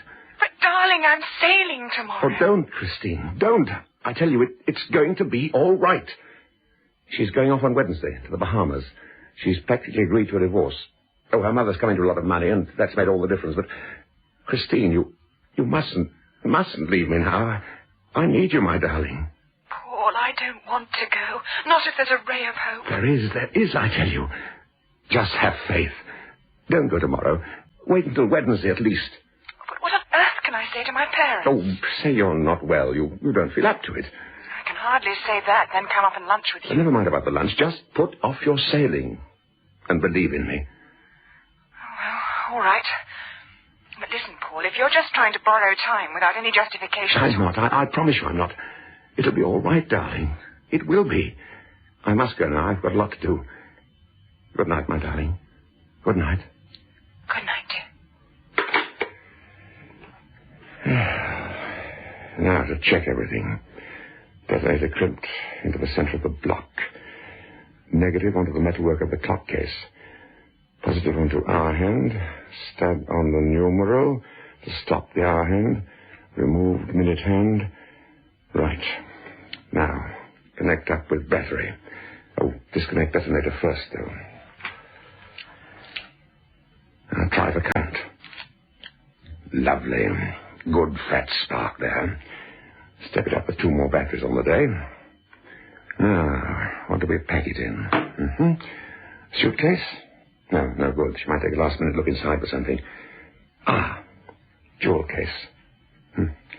Hasn't got much in the way of jewels to put in it, poor dear. But she always carries the thing around with her. Yes, jewel case. Then, if I can slip it into the suitcase at the last minute... So it's all right, Mummy, darling. Just as I said, he hummed and hawed over it at first. Too busy, wouldn't accept charity, etc., etc. Then finally, I took the bull by the horns and went out and booked our air passages for next Wednesday. And just presented it to him as a fait accompli. We'll be there on Thursday morning, almost as soon as you get this. Thank you from the bottom of my heart for making all this possible. All my love, Quilla. Take off 11 a.m. 2 hours out over the Atlantic. 1 o'clock. Oh, God. All those other people. Oh, To hell with them. These things happen, don't they? They won't know anything about it. Nobody'll know. Just a big bang and then nothing. It's not a bad way to go out, really. Okay. Detonator crimped in. Negative and positives connected. Check. Correct. The time? Dead 10 o'clock now. Set it at that. 1 hour to the airport. 2 hours after that. 1 o'clock. 1 o'clock. Paul, where's your suitcase? I put it in the boot of the car. Come on, for the Lord's sake, we're going to be late. Are we using our own car? Well, of course. But you can't leave it at the airport for a whole month. Brown's picking it up and driving it back here. Now, come on. I'm coming. I'm just checking the bathroom taps are turned off. Now, where's my jewel case? Oh, blast your jewel case. It's empty anyhow. I know it's empty, but I love it dearly. It was the very first present you ever gave me. Yes, and move on. Not without my jewel case. All right, then, if you must know, I shoved it inside your suitcase. Oh, whatever for? I always carry it. It impresses air hostesses. For the simple reason you're always leaving the damn thing behind you in airports, that's why. Oh, once that time in Milan. Plus a few others when I've rescued it. Anyhow, that's where it is, and that's where it stays. Now, are you coming? Yes, I'm coming now. Oh, where on earth is the front door key? Oh, damn the front door key. You're going to miss that plane.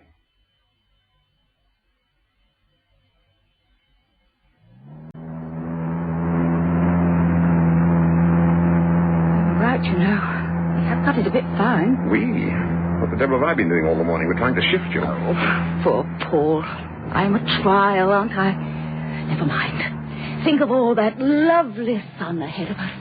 Long, lazy days on the beach. Look, I've left it as long as I could. I've got to tell you now. What? Something happened last night in the office. We've been invited to tender for a dam in Brazil. You mean? I mean, I'm not coming. I can't. Oh. Now, Krilla, try and understand. This is my job. I couldn't let Sir George down. An $11 million contract. But we've got to get the figures out within a week. We can do it if everybody piles in, working night and day. No, I'll come out then. I promise you. You never really meant to come, did you? No, that's not fair. Of course I meant to come, and I will come, but I'm not chucking away a chance like this. Damn it all, it's your future as well as my own I'm thinking of. Turn back. I'm not going. Listen, I've told you I'll come out and join you in a week, if you fly out today. Damn it all, old girl. Just think of it. If you called off now, you know what they think in the office. You couldn't trust me. Make me look right, old Charlie, as Mrs. Warburton say. That's my girl. I knew you'd see it in its proper light. It's a disappointment to me, too, you know. Here we are, main entrance. 10 minutes to flight time. Porter! Flight 309 Bahamas. One suitcase in the boot. Get it, will you? Stay with him, Krilla, while I check the ticket. Then scoot up the passports. Now, quick. I'll join you there.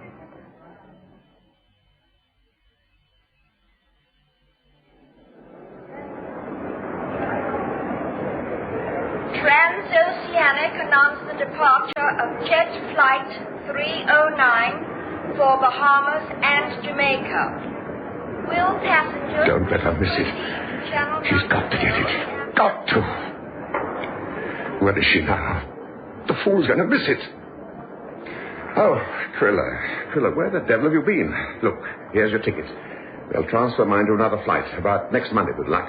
Oh, your suitcase has gone out. Here's the baggage chip to claim at the other end. Left your mother. Oh, go on. They've all gone through now. What's this? A note? When the hell did you write it? So that's why I couldn't find you. All right, buzz off. Now, good flight. Be seeing you.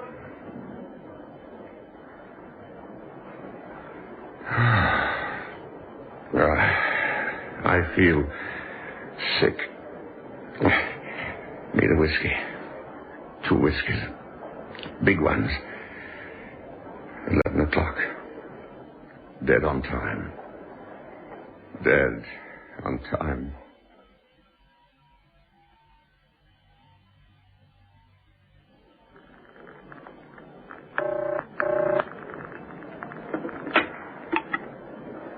Sir George Hartnell's Hartnell's residence? Oh, Miss Christine Hartnell, please. Mr. Paul speaking. Paul, Christine, can I see you? where are you? At the airport. Yes, she's just gone off. She's quitting me. It's better that way. Christine, I did try. I don't think she ever really cared. It was only her jealousy of you kept her hanging on so long. You sound distressed, my dear. Do I? Well, I suppose it's natural in a way. Still, that'll pass as soon as I see you. Look, suppose I drive down. I can make it in a little over 2 hours. I'll be waiting. My darling girl. Drive carefully, Paul. I know what you're like when you're upset. Now, don't you worry. About 1:30 then. Bye, my sweet.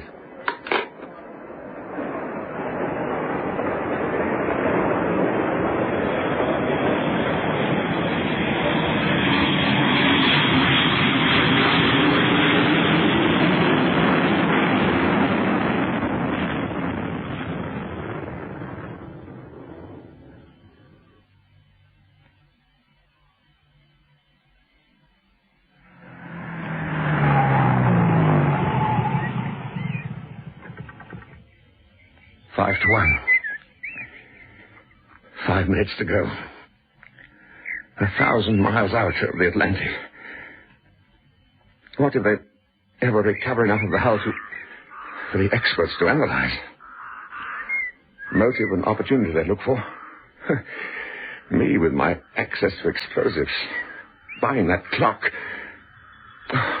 Oh, what the hell am I talking about? There won't be anything to recover.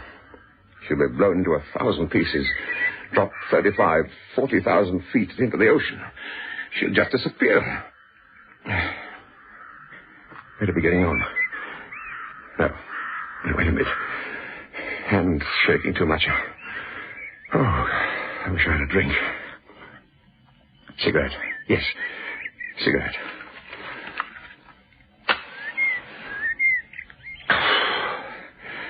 Oh, that's better. What's this? Oh, Lord. A note. I'd forgotten. Oh, to hell with it. Burn before reading. No. Let's have a look, then.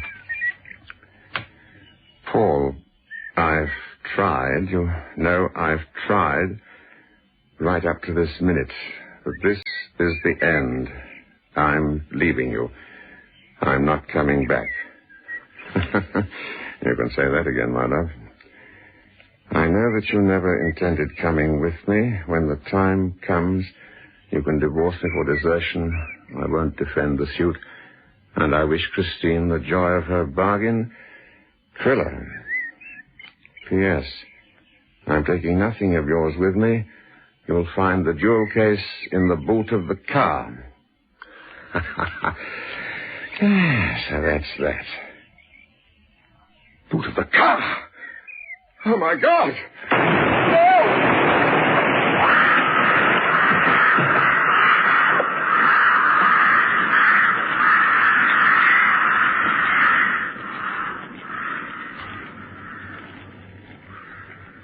In Returned Without Thanks by Berkeley Mather, Paul Fenton was played by Hector Ross and Crilla Fenton by Hilda Schroeder.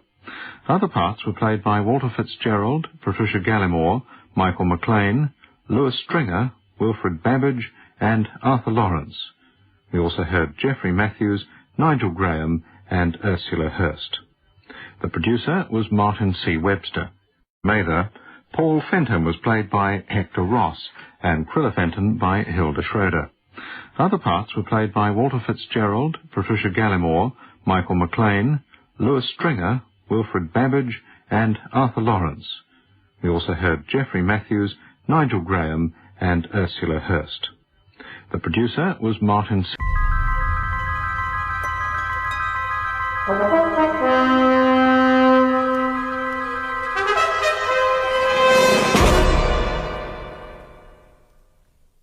Have you ever been to Germany, to the Black Forest?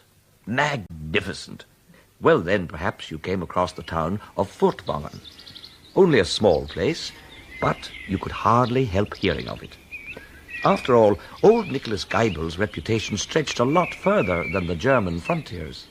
It gives me great pleasure, Herr McShaughnessy. Herr Geibel, the pleasure is all mine. It was very good of you to agree to receive me. Oh, as to that, you must think nothing of it, Herr do forgive me. McShaughnessy. McShaughnessy. As a matter of fact, wherever I go in Europe, I pretty well seem to finish up as plain Mac. Herr Mac, Monsieur Mac. It seems to ease things, so if you would care to... Thank you. It is better, I must admit. Well then, Herr Mac, if you would care to step into my little workshop here, I shall have much delight in showing you some of my toys. Delighted. Come along.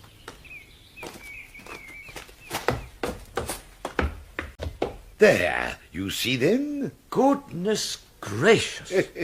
I have learnt a small vocabulary of national expletives simply by showing visitors across this threshold. Alas, goodness gracious is already known to me. Well, I'm sure I beg pardon for not being more original. A display like this deserves the best a man can muster. You are very kind, but I must admit that you will find nothing comparable anywhere in Europe, or perhaps even in the world. I should say not. Now, come along, my good Hans. Let us have a greeting for our visitor. Good morning. How do you do?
This world is endless, so wide, so far, but somehow I'm still lost in you.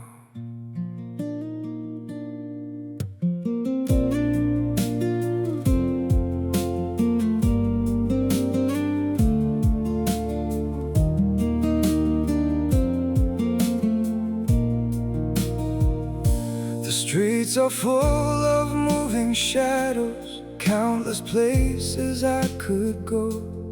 City shining, people passing, yet I still feel so alone. Every road keeps leading nowhere, every sky feels cold and blue. In this world so vast and open, I'm still lost in missing you. The world is wide, so wide before me, but I keep losing my way. Somewhere in the endless distance, your memory makes me stay. The world moves on without us, but my heart remains untrue. For no matter where these feet may wander, I'm still lost in missing you. I have tried to outrun silence, tried to leave your ghost behind, but your name still echoes softly through the corners of my mind. The world is wide, so wide before me, but I keep losing my way. Somewhere in the endless distance, your memory makes me stay. The world moves on without us, but my heart remains untrue. For no matter where these feet may wander, I'm still lost in missing you. Maybe someday I'll stop searching for your face in every crowd, but until that day, this broken heart will keep calling your name out. The world is wide, so wide before me, but I keep losing my way. Somewhere in the endless distance, your memory makes me stay. The world moves on without us, but my heart remains untrue. For no matter where these feet may wander, I'm still lost in missing